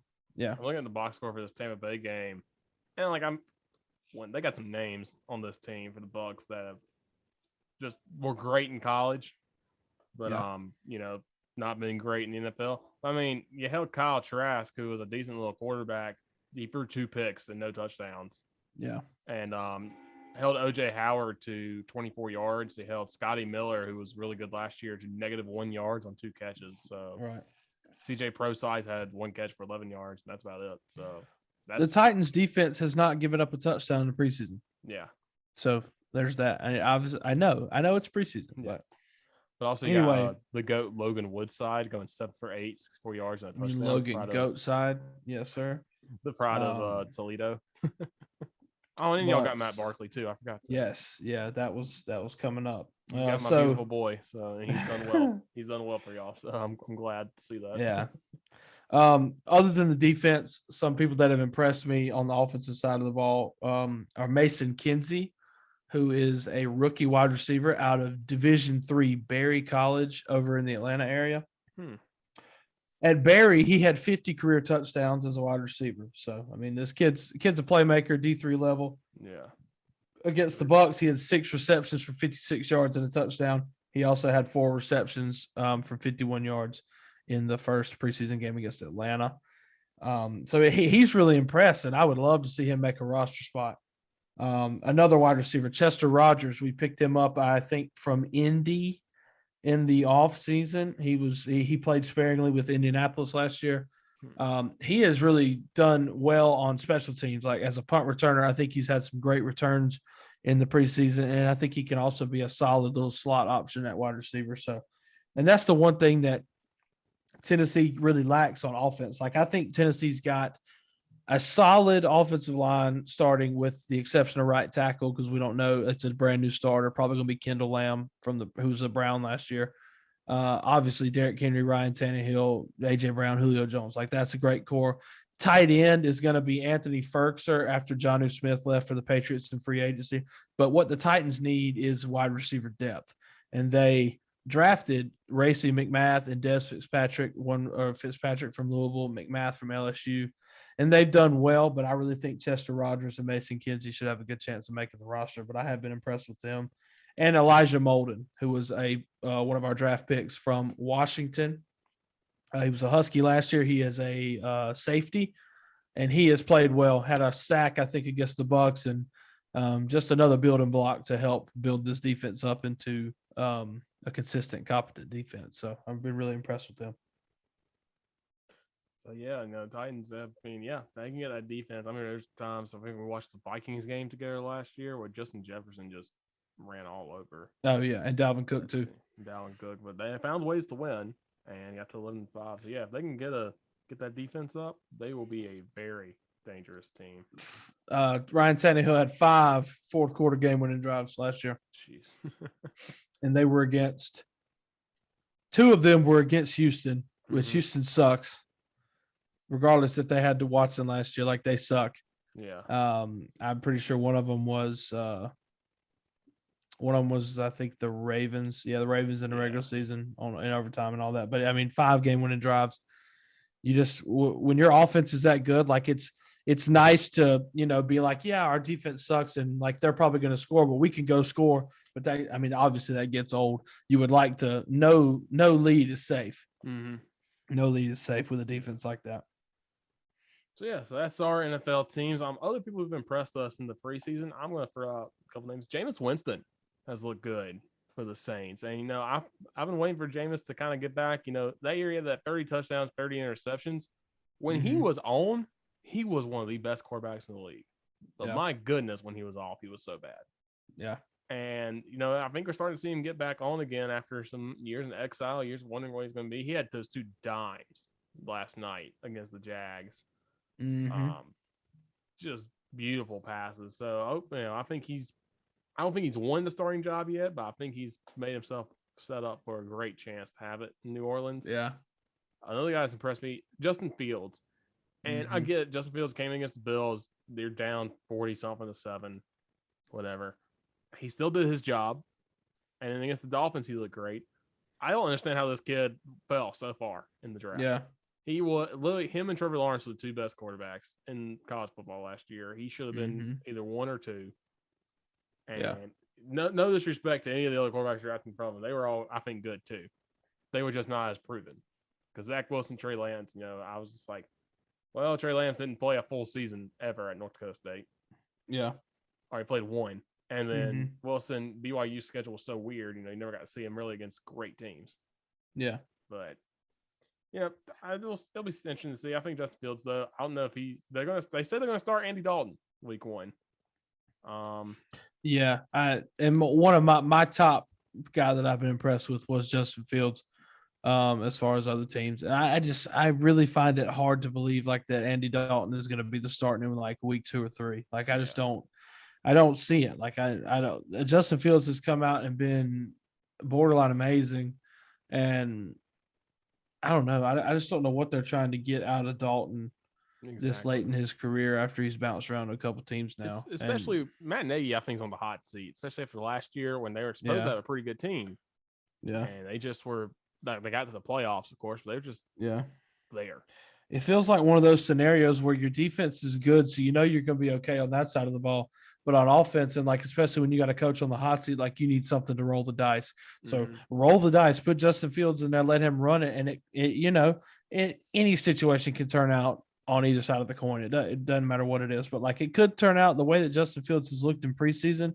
I don't see why you wouldn't want to go with him, throw him out there, and see what happens, because it could end up something like, it could be something along the lines of Deshaun Watson, Patrick Mahomes, or it could suck as well. But you're on the hot seat. You got to take chances. You can't just strut out the red rocket out here and expect to make the playoffs, because you're not. I'll always respect Andy Dalton because he got the Bills to the playoffs that one year with that pass to Tyler Eifert. He did. I'll always give respect to Andy Dalton, but I do know it's Justin Fields' time. Another person who's impressed in the preseason, not a player, Mina Kimes, the NFL analyst. I don't know if you follow any of her stuff on Twitter. One, she's really good at her job. She's been doing some announcing with Aqib Talib for the LA Rams games, and I'm having to catch them on NFL Network. And her and Talib are really good in the booth. So I did not know she was doing that. And my second point is that is a wild combination of people. Yeah, it's a wild combination, but it works really well. Aqib Talib has done some games on Fox and has done pretty well too. So I feel like Mina Kimes should be, put her on the Monday Night Football booth one week. Let's see what she can do there. That'd be kind of interesting to see. But yeah, so speaking of announcers, Ian Eagle's calling the first Bills game. I'm so excited for that. Love Ian Eagle. God, he's so good. The Birdman, so great. If I have to watch an NFL football game, and I could pick my any play-by-play guy, I'm picking Ian Eagle. He's so good. He's so good. He's got him or Kevin Harlan. I love Kevin Harlan, but so we'll go back now to college football, and you're probably thinking, wait, college football doesn't start for another week. Oh no, baby! If you're a degenerate like me, we got week 0. We got week 0, and we're gonna be locked in. Yeah. So you've been waiting for football, waiting for some normalcy. What is the first game you get to watch? Nebraska and Illinois. Isn't it beautiful? Yeah. It's going to be a barrage of crap. These two teams went a combined 5-11 last year. Illinois won this game 41-23 last year. Yeah. Waffle, can you name anybody on the roster for Illinois or Nebraska? No. Yeah, no, I didn't. I pulled them up. The only player I think I remember, Illinois has a transfer from Georgia, defensive end, Prather Hudson. He played on that Rose Bowl team. I kind of remember him. Other than that, no. They do have a quarterback named Deuce Spann. So he's now is Taylor Martinez still at Nebraska? I feel like for some reason he's still there. I don't think he is anymore. I think he finally graduated. Okay, I about thought I was wrong because there's a Tyler Crawford who's a kicker. I thought that's a Taylor at first. I was like, wait a minute. I don't know any of these people. So last year, if you missed it, Nebraska's the reason the Big Ten had football, and they promptly said, all right, screw y'all. Here's Ohio State week 1. And they went 3-5 last year. They went 2-1 down the stretch and beat Minnesota, who has Tanner Morgan, who's a really good quarterback. But, it was the season. Illinois went 2-6. Lovey got fired, but they got old Brett Bielema. Old Brett Bielema back in his element. Yeah, exactly. Back in his element. He should have never left the Big Ten. Scott Frost is on the hot seat, by the way. Scott Frost, he has got to. You got to win 9 games. You got to figure something out. You got to do something. You got to beat Iowa. Beat somebody good. How do you recruit to Nebraska? Please explain to me how you recruit to Nebraska. You hope because here's the thing. You kind of hope you're like Miami, where you can draw off the 90s. Here's the thing. Nebraska wasn't cool in the 90s. They were just good. They were very good at football. No takeaways there. Yeah, but they weren't cool like Miami was. And they're also having to go all the way to Lincoln, Nebraska. I don't think there's a whole lot there. So, yeah. And look at Nebraska's schedule. It does help them. They have Illinois first, Fordham, Buffalo, Then you gotta go to Oklahoma. That's a loss. Yeah. And then Michigan State. That you can start 4-1. After that, Northwestern, they always struggle against them. Michigan, you should win, but you never know. Minnesota will be a struggle. Purdue should win. Ohio State, Wisconsin, Iowa at the end of the season. Ouch. Yeah, I mean you're 0-3 to end the season. So your best outlook for me is like 8-4, 7-5. And I don't know if that's what you hired Scott Frost to do. Yeah, 8-4 is extremely successful because that pretty much means you're going to lose to the teams that are ranked right now. Exactly. And you're going to end up beating Michigan, and you're going to beat Minnesota again. This time on the road. Might beat Northwestern. Yeah. You're losing one of those Northwestern, Michigan, Minnesota games, I think. And God, if you lose all of them, you could be 6. You could be 5-7. Yeah, I mean, I think they'll make a bowl game, but I just I don't see anything over 6, maybe 7, maybe. Then Illinois, yeah, I miss Juice Williams, man. Yeah, I'm sure they do too. Yeah. Their third game of the year. Oh yeah. Oh God, I forgot about this. Their third game of the year is at. We want to talk about week 2 when we get there because that's the stupidest week college football I've ever seen in my life. Yep. Week 2, they play at Virginia at 11 a.m. Yeah. Yeah. But by the way, this Saturday though, it's a 2001 Big Ten champions reunion at Illinois. I did not know they won the championship in 2001. I had no idea either. Yeah. I thought the only year of football they were good was 07. Yeah. This is a weird. They play Charlotte in October. This is a weird schedule. You play Wisconsin for homecoming. Do you hate your alumni? Yeah. No. They play Rutgers too. God, I want to see what ticket prices are for this game. Actually, it says as low as $6. I haven't told you about Duke's season tickets for football.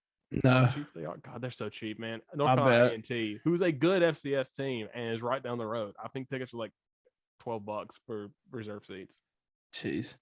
Okay, who is paying $70 for an Illinois football ticket to see them play Rutgers in October? No. Just give me the $6 ticket. $6 best day of your life. That means if you bring $100 to the game, you got $94 left for beer and food and just enjoying this stupid game that's going to commence on this field. The worst seats are still $35. It's in like the horseshoe in one of the end zones. I'm not paying $35 to watch this game.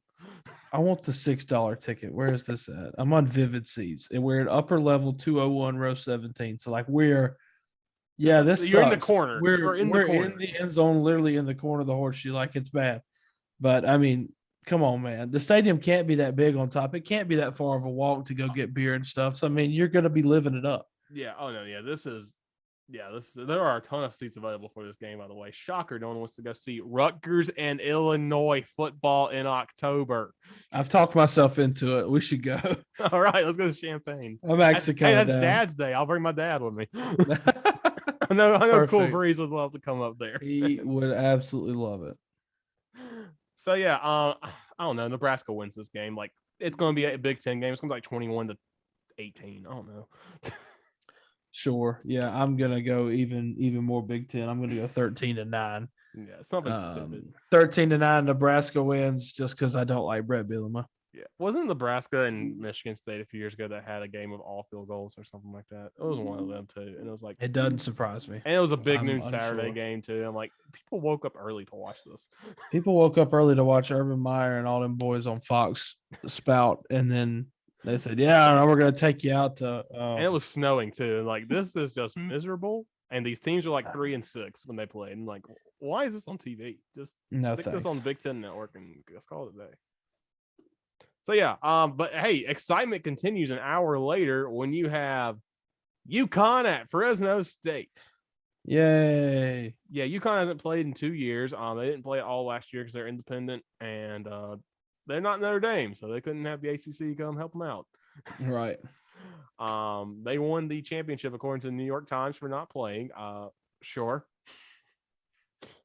Fresno State went like 3-5 or 3-3. Excuse me. They had 2 games canceled because of COVID, so they're average. Fresno State. Have you seen the line on this game? I have not. Fresno State is favored. How much do you think they're favored by? 9. Oh, it's a lot more than that. Oh no. 27 points for the Oh Dogs my God. in Fresno. I mean, I guess when you're making them fly all the way out there for the first time in 2 years, I get it, but In all fairness, I didn't expect Fresno State to be as good as I guess the line is projecting them to be, or maybe UConn's just that bad. I think I'm pretty sure UConn's just that bad. UConn also, like, Randy Edsall has the greatest contract ever because it's like if they score a certain amount of points, I think a game, he gets a bonus. He's got something stupid in his contract, and it's like, this is awesome, man. I wish I had this contract. Let's see. $115 gets us seats right on the 50 if you're trying to go. That's all I'm saying. What? That's awesome.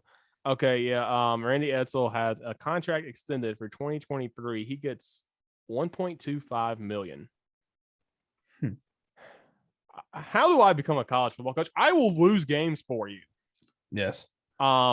Shoot, like Will Muschamp's contract was garbage. Yes. If you don't know it, I can do that. Right. For less money. Yes. Like, I will gladly do that. Okay, I do like how UConn, when they gave this contract extension, they threw in Bobby Hurley's name so no one could get mad about it. Because Bobby Hurley actually wants. Okay, this is a 2018 SB Nation article.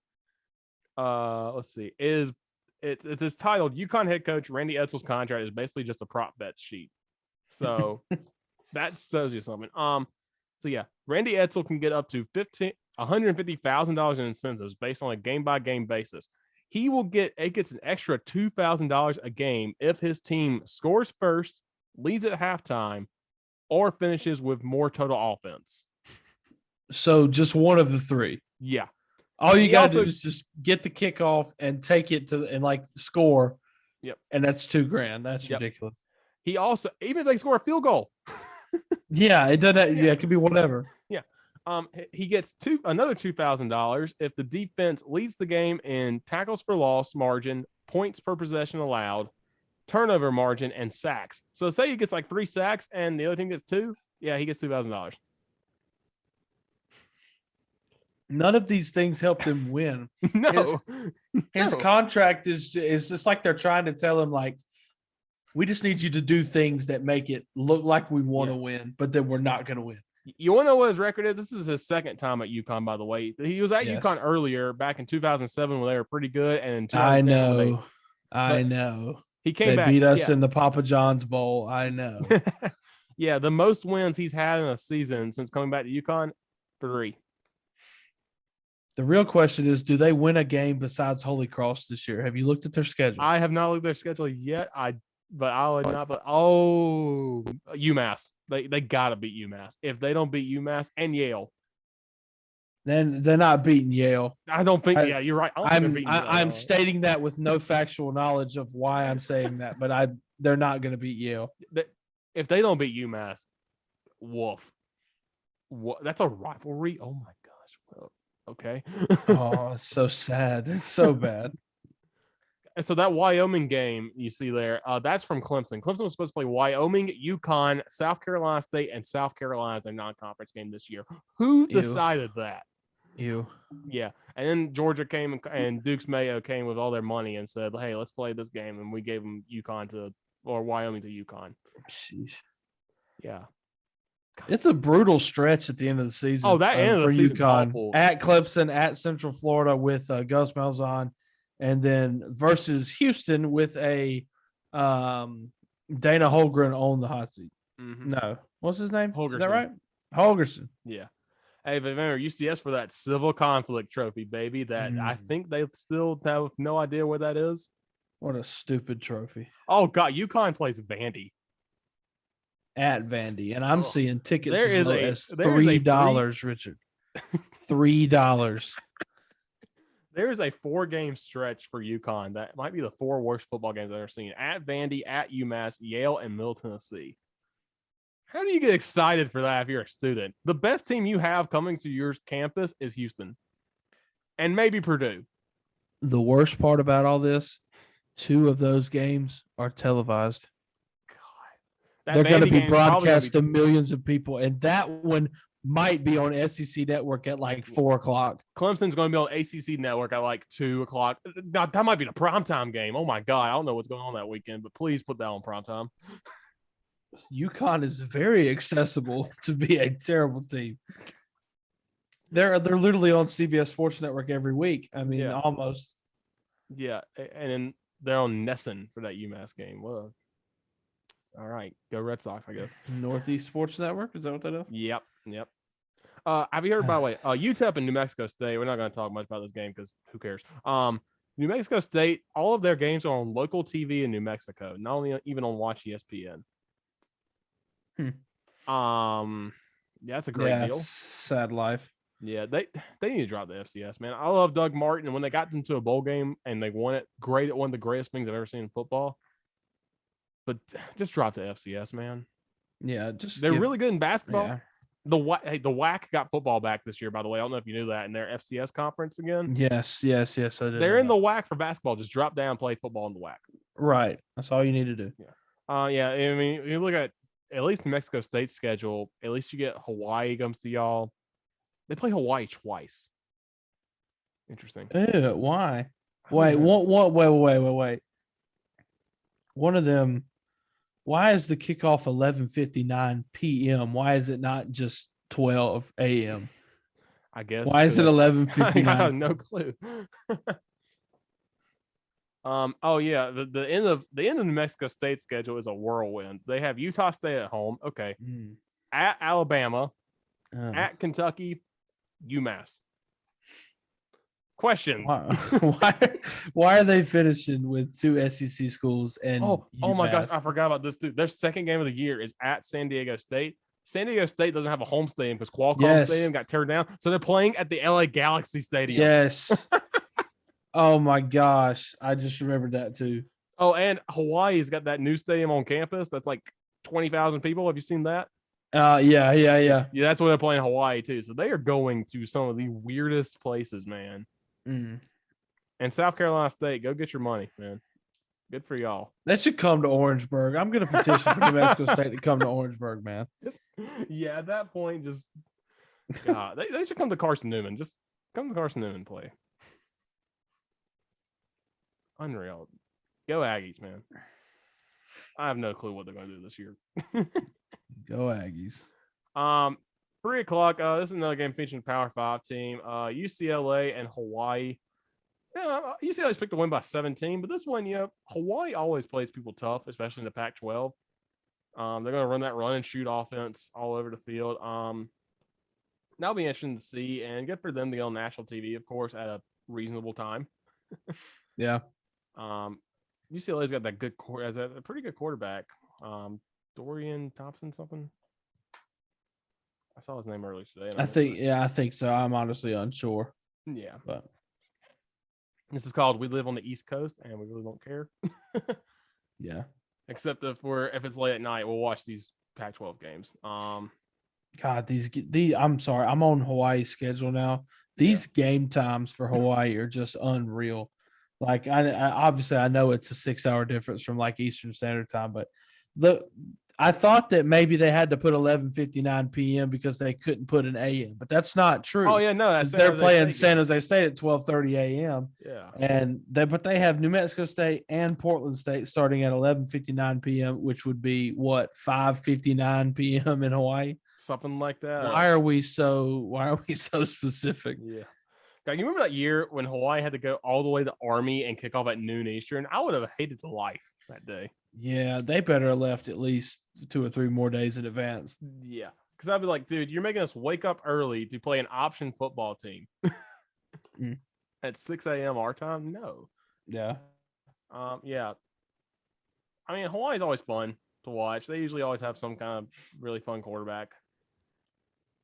I think UCLA is going to beat them. UCLA, by the way, if you look at UCLA's schedule, they do no favors. No. Yeah, they have Hawaii, and guess what? Then you get LSU.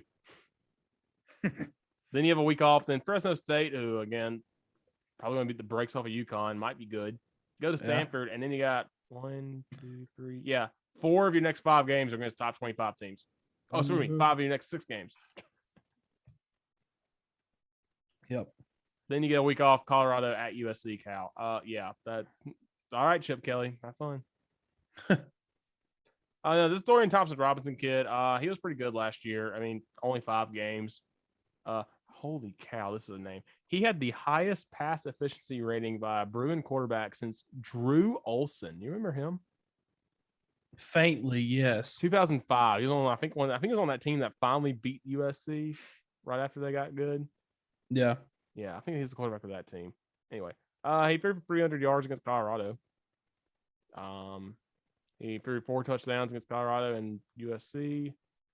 Ran for 306 yards. That's pretty good. So yeah, not horrible.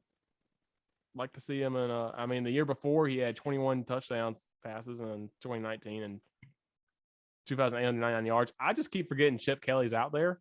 Yeah, I do too. He's a figment of my imagination at this point. Like I don't think he exists anymore. Like he just finds ways to keep his job, and so does Clay Helton. So does Clay Helton, man. Yeah. But like Chip Kelly in 2019, they went 4-8. How was he not fired? Yeah. UCLA has a linebacker named John. His name is John Vaughns. His first name is John, Jon. One word. Okay, UCLA, best defense in Pac-12. I hope he does amazing. He's going to win the Heisman.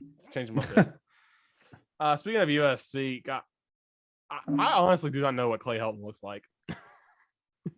I think they don't either. And that's why he still got a job. He just looks like a thumb. He's bald. He reminds me kind of Ed Orgeron, but with less skin lines.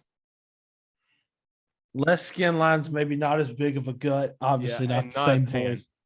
Yeah. But like every time I see him, I'm like, I'll immediately forget. Like there are some coaches you can remember what they look like constantly. Him, I have no clue. Yes. Oh, that's a weird. Okay, UCLA. I mean, USC's last game is not UCLA. Their last game is BYU. Interesting. It doesn't sound right. It doesn't make sense. Doesn't it all. They're playing Oregon State in they call it the zero waste game. Okay, then. Are we not going to have trash cans? I don't understand. You can throw it all on the field. Just throw that Clay Helton. Because if you're losing to Oregon State, by God, you need to throw something at Clay Helton. So yeah, that's your week 0. Also, you have Alcorn State and NC Central. That's what College Game Day is going to be. That's just pretty cool because the FCS schools and the HBCUs get to be on TV. They always play a Celebration Bowl too. Personally, I've been in North Carolina Central. I've seen them play against Gardner-Webb when I was there as a student, and that was when they were pretty good. Them and NCAA&T would compete for the MEAC every year. It's a great atmosphere. If you can go to an HBCU game, you need to go because it's one of the best atmospheres. Alcorn State is really good. They have been best in the SWAC for years. I know you have Jackson State with Deion Sanders have kind of been building up a little bit, and Alabama A&M, but Alcorn State is the top in the SWAC. So this is going to be a really fun game. I don't care if you don't know who any of these players are, if you don't know anything about FCS football, HBCU football, watch this game. It's going to be a lot of fun in Georgia, and it's great to see them get on the national level. And I hope they do this more of the FCS. Yeah, for sure. Also, I think selfishly, North Carolina Central come to the Big South. Please come to the Big South. Let's make this super Big South I have in mind. Yeah.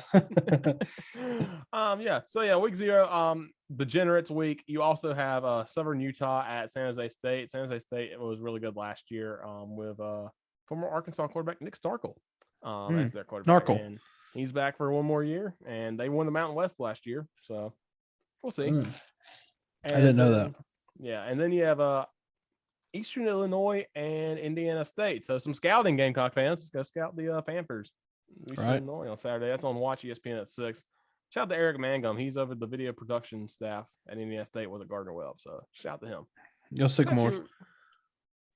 So that's week 0. Look, Degenerates. We'll be watching that. That's about it. I can tell you. But hey, don't forget, next week we'll have more in depth for week 1 college football preview, of course, as we get ready for a hopefully normal or mostly normal college football season. Yeah, please. All right, we're gonna shift gears now to baseball and the Atlanta Braves, who are both our favorite teams. They've been on a roll. Had a winning streak in the last night against the Yankees. They are currently playing, I believe, right now. Yeah, they're currently down 4-3 in the middle of the 6th. They were up 2-0, but Charlie Morton who has been pitching amazing this year for the Braves, did give up 4 runs. So they've gotten him out of there and they put in Rodriguez. But middle of the 6th, down 1. They got Dansby Swanson up, who's got a double and 2 RBIs tonight. So we'll see. He's been playing out of his mind. That whole team has been playing out of their minds recently. Had that long, went 9-0 on that road trip. Mm-hmm. Again, that includes some of the best teams. I mean, to play the Orioles, but still, to go 9-0 on the road, that's very impressive, especially without Ronald Acuna being in there. We talked about this a few weeks ago, Waffle. This team took 102 games to get over 500. Yep. It was very frustrating to watch this team sometimes, but yes, it was. They have finally done it. They are in first place in the division. Yeah. 5 games up on the Phillies, and I know taking advantage of the Mets struggling and the Phillies struggling, but hey, you gotta take advantage. Hopefully they can just ride this momentum out, continue it hot, and road into the postseason, first place in the East. Yeah, and like you said, all this without Ronald Acuna. Like obviously when he went down, like we knew things were going to be tough, and then there's been so many other factors with Ozuna. And just things like that. Pitching has not been great. We obviously didn't get Soroka back. He retore his Achilles, so that hurt at the beginning of the year. Yanoa, the pitcher who was new to the team, who started the season out on fire, pitching wise and hitting wise, not quite Shohei Ohtani type, but I mean his first at bat I think was a home run, and then he's also a good starting pitcher. Yeah, so. Having him out, he just came back. Now he did get the loss last night, but having him back is going to help. But I mean, it's really it's a makeshift lineup right now. I mean, you got your Freddie Freeman, who's still just awesome, playing great. Ozzie Albies, Dansby Swanson, Austin Riley, rounding out your infield, and then we picked up Jock Peterson, who's come over and he's done okay, and then just some people like Guillermo Heredia. Soler and a couple other guys that we just had. Soler has been a guy, whenever I've gotten the chance to watch the Braves, he's always come through. Like he's been getting timely hits whenever I've watched them play. So if he can keep that up, Don't be wrong, but they looking well. I mean, they're currently, let's look at the standings or the schedule who they have coming up soon. Of course, season's winding down, of course.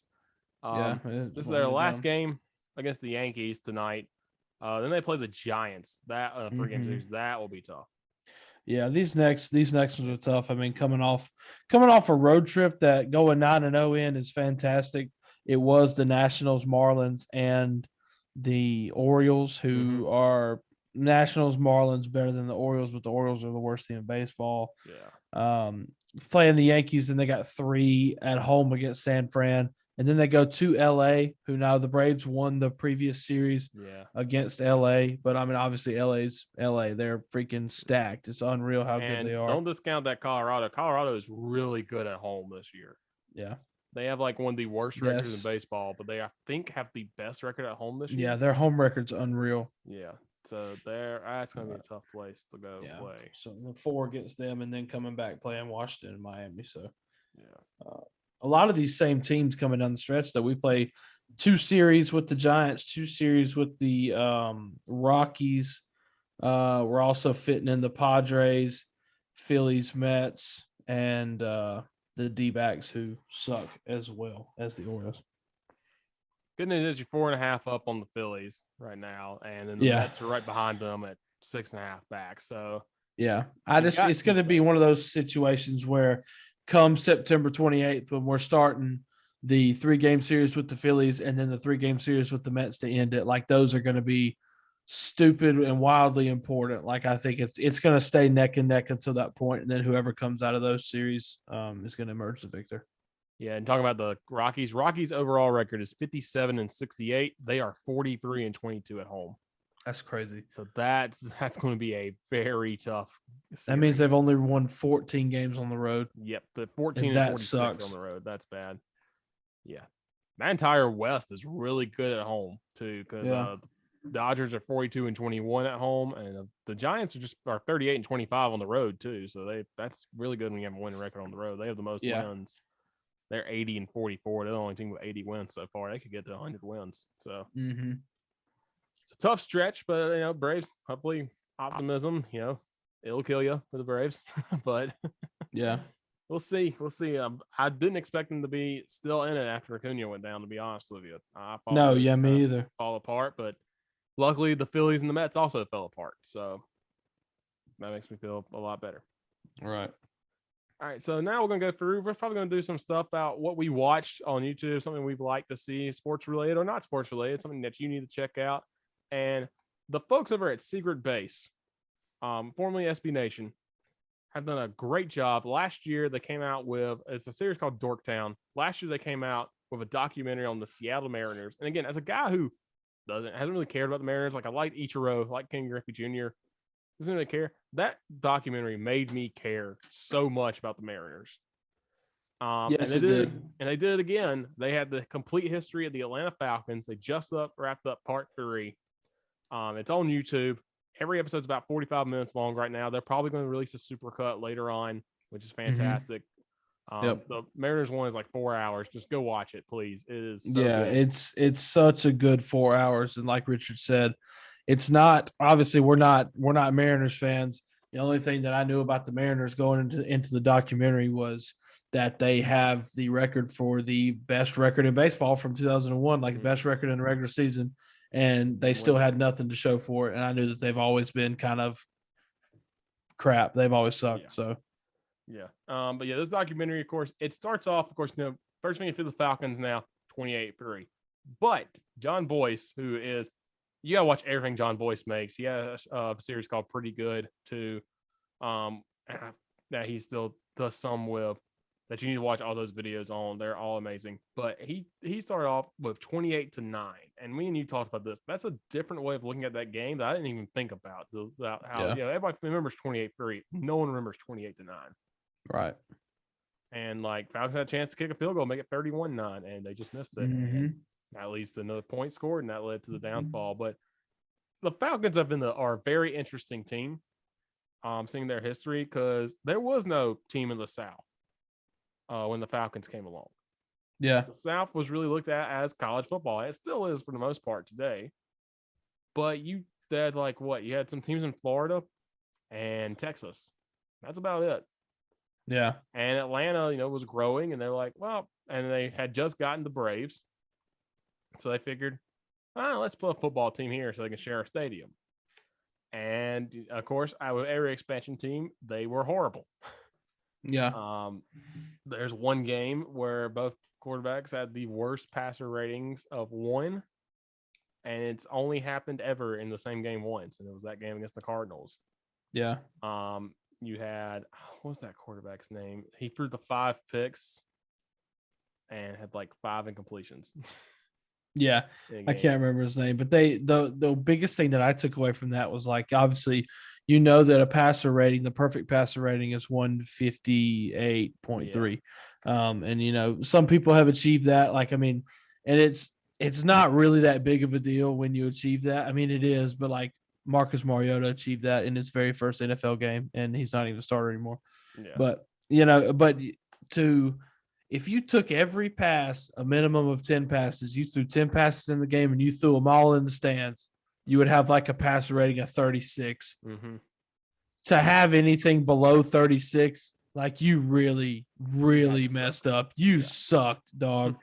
You threw it to the other team, you fumbled, whatever you want to call it. But yeah, for them both to come out with the same exact passer ratings of 1, or was it 0? It was either 0 or it was 1. It was right around that.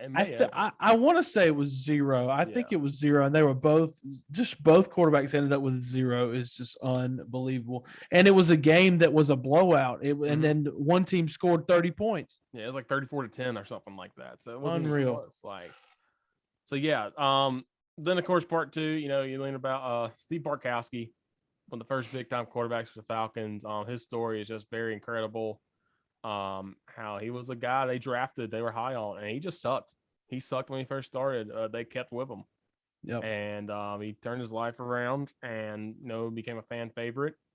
And he wasn't afraid to just throw the ball up to see what happens. And so that's kind of cool to see that, because both of us being Titans and Bills fans, there's a lot of players that you see get the headlines. Like Tom Brady's always going to be in the news. Aaron Rodgers, all that.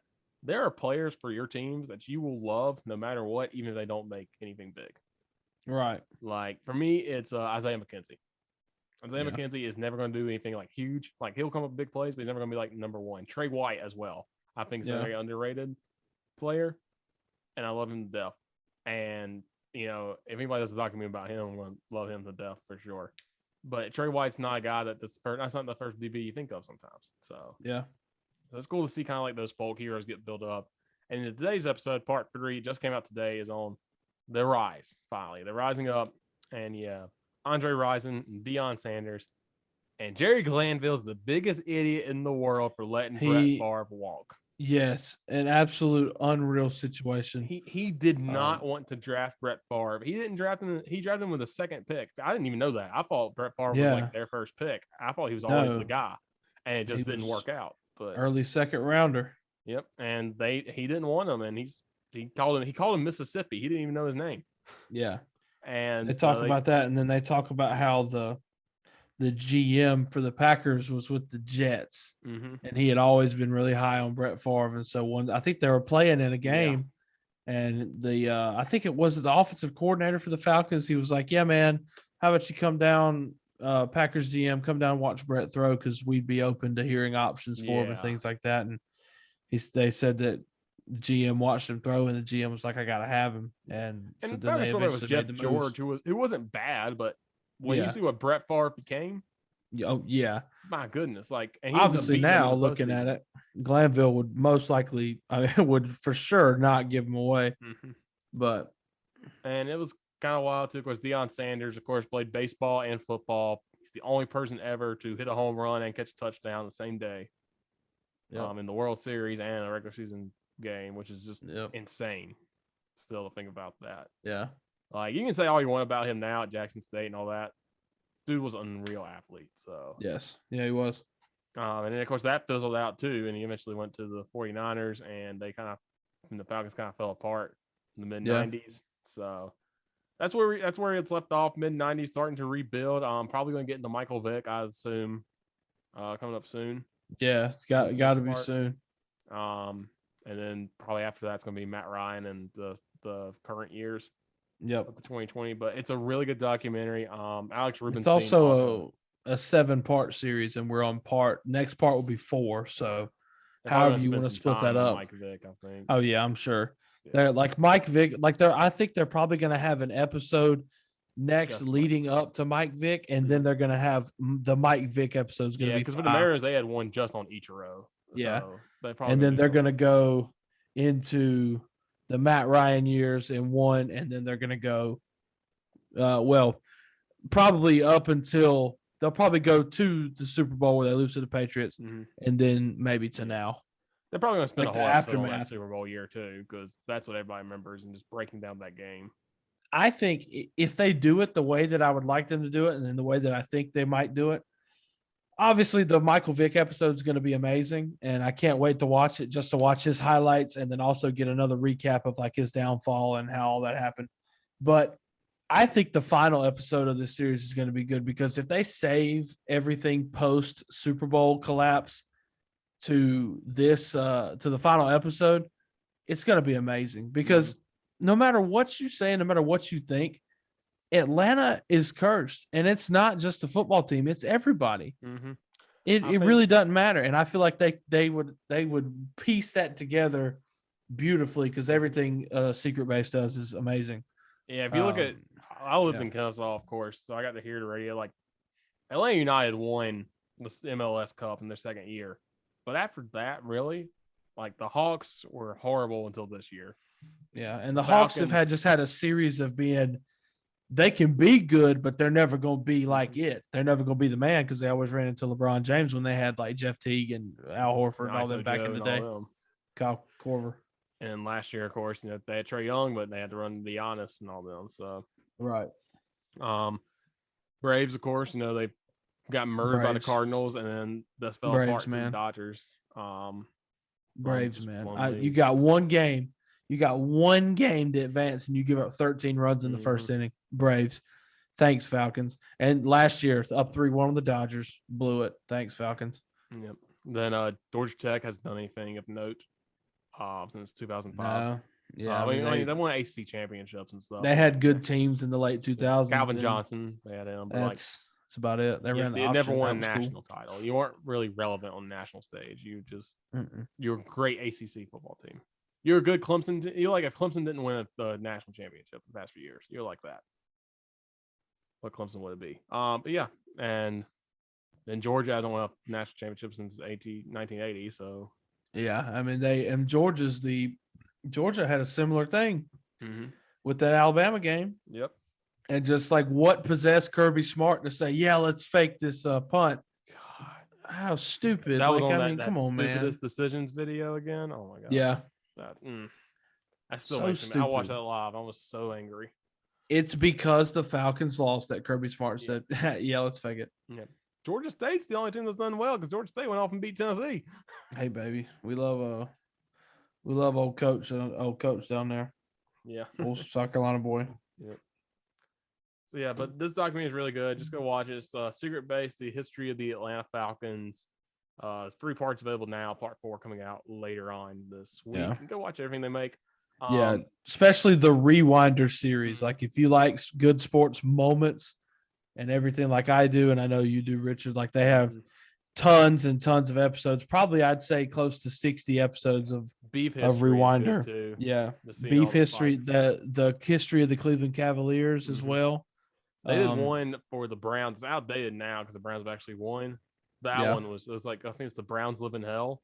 That one was really good before Baker Mayfield got there and going. That was really good to see. And even if they're out of date, they're still really good to go back and watch. Yeah, they just make great content, man. And then it's a good nostalgia trip. Yeah, and then Pretty Good from John Boyce.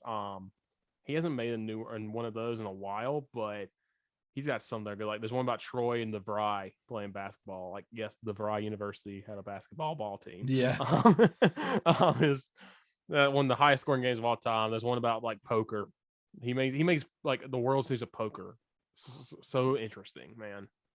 And then just even he has one about the show 24.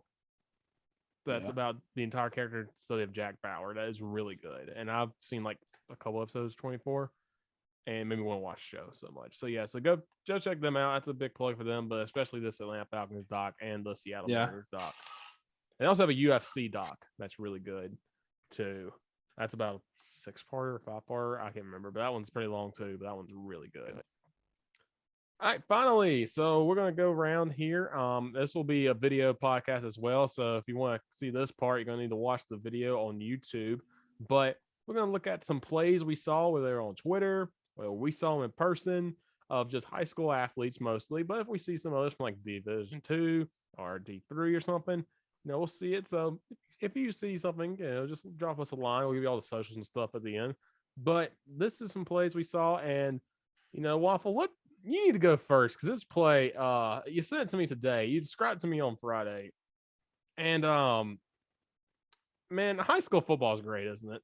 Yeah, high school football is a national treasure, especially low A, small school, high school football.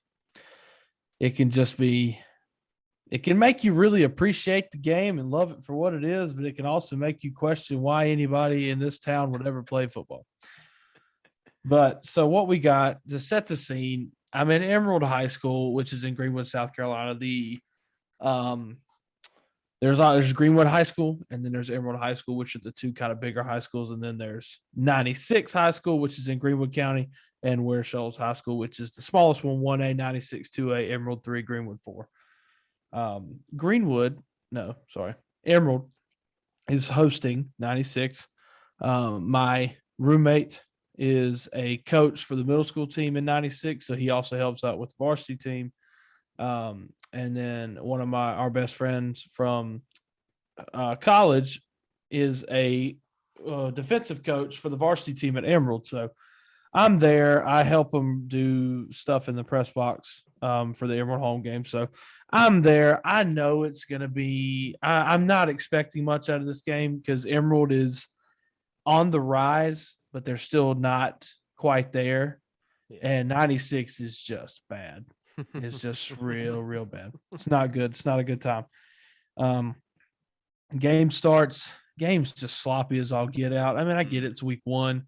Both teams are really not that good, trying to find their footing. Neither offense can move. Defense is not looking good either, but neither offense can move, so it's kind of canceling each other out.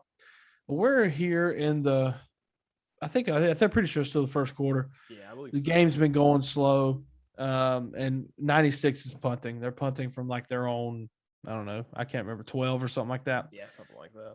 Yeah, 96 is punting. Punt goes up. It's a decent punt, definitely better than some of the other ones I saw later in the night. And the ball's just coming down. Emerald guy camps under it, looking up at it. Next thing you know, all he does, he just gets ran through by this kid from 96. And I mean, it's a good half second before the ball is like any close to him. It's so a obviously hit is illegal as all get out, but it is absolutely like hit. you just know, like you see that and you're just like, well, I mean, here they come. Here come the flags, here come the hats. They're throwing everything on the field to stop this. But the best thing about it was not that it was a penalty, not that it was a big hit. 96 hits the guy, the ball hits the ground. It is picked up by an Emerald player and ran in for a touchdown. And I just had to laugh.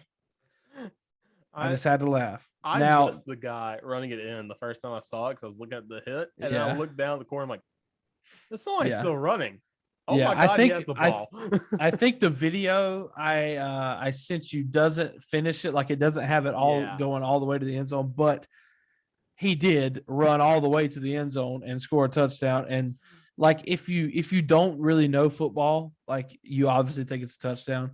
But I mean, in a play like that, when something like that happens, the ref holds his hand up and that just it's over. So the play did not count. It wasn't a touchdown, but it was very funny. But that also set Emerald up with great field position at 96's 40-yard line, and Emerald scored there. Went on to win 48-13, an absolute bloodbath. So, high school football, love it. That's amazing. Yeah. So I work with a group called 5 Star Preps up in Knoxville, Tennessee. Go around film some the high school games up here. I've gone home to film some games as well before, but last week was week 1 up here in Tennessee as well, and I went to this school called Carter High School in the beautiful, bustling metropolis of Strawberry Plains, Tennessee. Strawberry Plains is between Jefferson County and Knox County. There is nothing in between Jefferson County and Knox County in Tennessee. I didn't know this is where the school was until I was assigned there because it's off the highway. So I pull up. It's a small school, very small stadium. It is, by the way, it is humid as all get out here. I'm sure. That's what you love about the first kickoff of the season. It has a turf field, though, which is nice. It's kind of cool. Pilot Flying J, the company, is from Knoxville, and they paid for all the schools in Knoxville to have turf fields, which is kind of cool. So there's a pilot logo on all of them, but it's really nice to have that. So at least you don't have to worry about grass and mud and all that stuff. But the small stadium, Carter comes up, and they have these beautiful new all-black uniforms. Their mascot's the Hornets. They've got this shiny metallic hornet on their helmets. And it looks like the real deal. This is a tiny high school, so it's kind of cool to see that. They're playing a school called the Webb School, and the Webb School is a private school in Knoxville. All the private schools in Knoxville, at least the 3 big ones, are all within like a 2-mile radius of each other.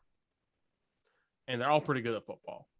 And the Webb School last year had a coach who was there for like 20-something years, 30 years. He retired. And so they come out and they're not running the triple option anymore. They ran the triple option. They stopped running it a little bit last year. And they came out this year. They're like, we're just going to run the spread. And they came out first drive, looked real good. Scored a touchdown on the first drive. And this game was very slow. You had 4 combined touchdowns called back in the first half because of penalties. So he had 2 interceptions, all that stuff. For week 1. Third quarter, it's 14-0 at halftime. Carter gets back in the game and make it 14-13. They go for 2 for some reason. I still don't know why. Their kicker wasn't great. Every single one of their kickoffs, by the way, was onside kick. Yeah, the kicker just couldn't boot it. So it threw me off. But he made the first extra points. I'm like, okay, I don't know why I don't kick here, but whatever. It's still like this is still by this point, by the way, early in the fourth quarter. Like just 8 seconds into the fourth quarter, I think. So the other 2 don't get it. Well, here comes the onside kick. I don't know what Webb did, but they just did not move on this onside kick, and Carter gets it. Goes 10 yards, Carter gets it. And the next play, man, this play I want to show y'all and I'll describe. Carter runs a lot with their quarterback, a lot of read option stuff. Their quarterback takes it up the gut, and he's gone. And there's no one near him. He carries this guy into the end zone. And, man, I have missed crowds so much in sports. This crowd went ballistic. This put them up 19-14. Student section was going crazy all night. They were going insane. Bands playing the fight song. There's a kid. I get a perfect shot of it. And when you watch the video, you'll see it. Quarterback runs right by me, fist pumping, everybody on the sideline. Silence going crazy. This kid's sprinting up and down the bleachers with his giant Carter flag. And people are going insane. And, man, that's what I missed a lot last year. Because last year, you couldn't have that many people. Yeah. You couldn't have a lot of people in the stands for high school games or college games. But this year, man, hopefully everybody's being smart, being safe, and you've been able to have fans in the stands. And just to see that atmosphere, finally get to see a full atmosphere of high school football again was just really cool to see. And just the sound, man. I cut clips off after celebrations and stuff. I think I left those like 40-second clip in this highlight video. And I just let that whole clip run because that was just so good and so great. And that's the best thing about high school football. That game was fantastic. Carter ended up scoring 26 unanswered points. And then Webb scored a touchdown with like a minute left to make it interesting, but it's 26-21 was the final. This is a lot of fun, and that's just what's some of the great things about high school football.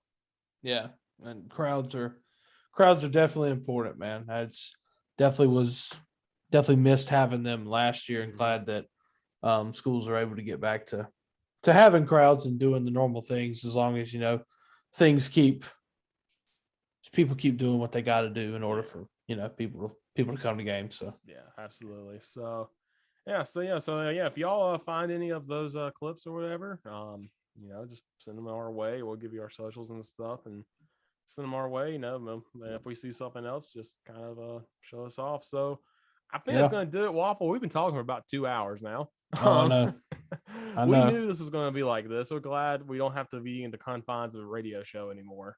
Yeah, for sure. Glad we could do it from the house. Yeah. They gave us like in a studio and be like, you have an hour. And it's like, well, we spent 45 minutes on our first topic. So right. Yeah. So now we can do whatever we want. So if you want to watch this on YouTube, Bearded Broadcaster Productions on YouTube. If you want to follow me on the Twitter, it's at Ricardo_knows, KNOWS, on Instagram at RNM1996. I post videos there. I post tweets about really anything football, mostly football related, Carson Newman related. Just check all that out. Waffle, where can they find you?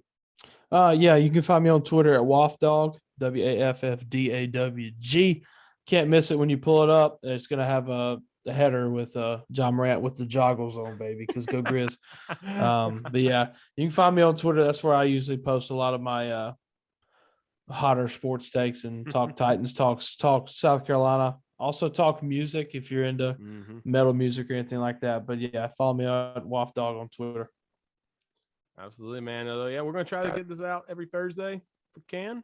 And hopefully y'all enjoy this. And again, Homefield Apparel sponsor us, please sponsor us. Right here, rep it. I'm going to wear a different Homefield shirt every single episode because I have about 15 now. Same. I'm going to start doing that too. I got about 20 or so just laid over here. So I got until they sponsor us. We'll sell our souls for comfy sweatshirts. Yes, I will sell my soul for comfy clothes, and I will. If we get big enough, we could do a Twitter poll to see what shirt I wear because I literally have 15 or 16 of them. Exactly. So yeah, that's going to do it for this first episode. Hopefully you liked it. If you didn't, well, hopefully we at least wasted 2 hours for you. Yeah, sorry I wasted your life. So yeah, next week again we'll talk week 1 college football, talk some more NFL, and then whatever we feel like. So thank you again for tuning in, and this has been Breakfast Time with Waffle and Richard. You've been listening to Breakfast Time with Waffle and Richard. Logos designed by Jen Perry. You can follow Richard on Twitter at Ricardo_knows or on Instagram at RNM1996.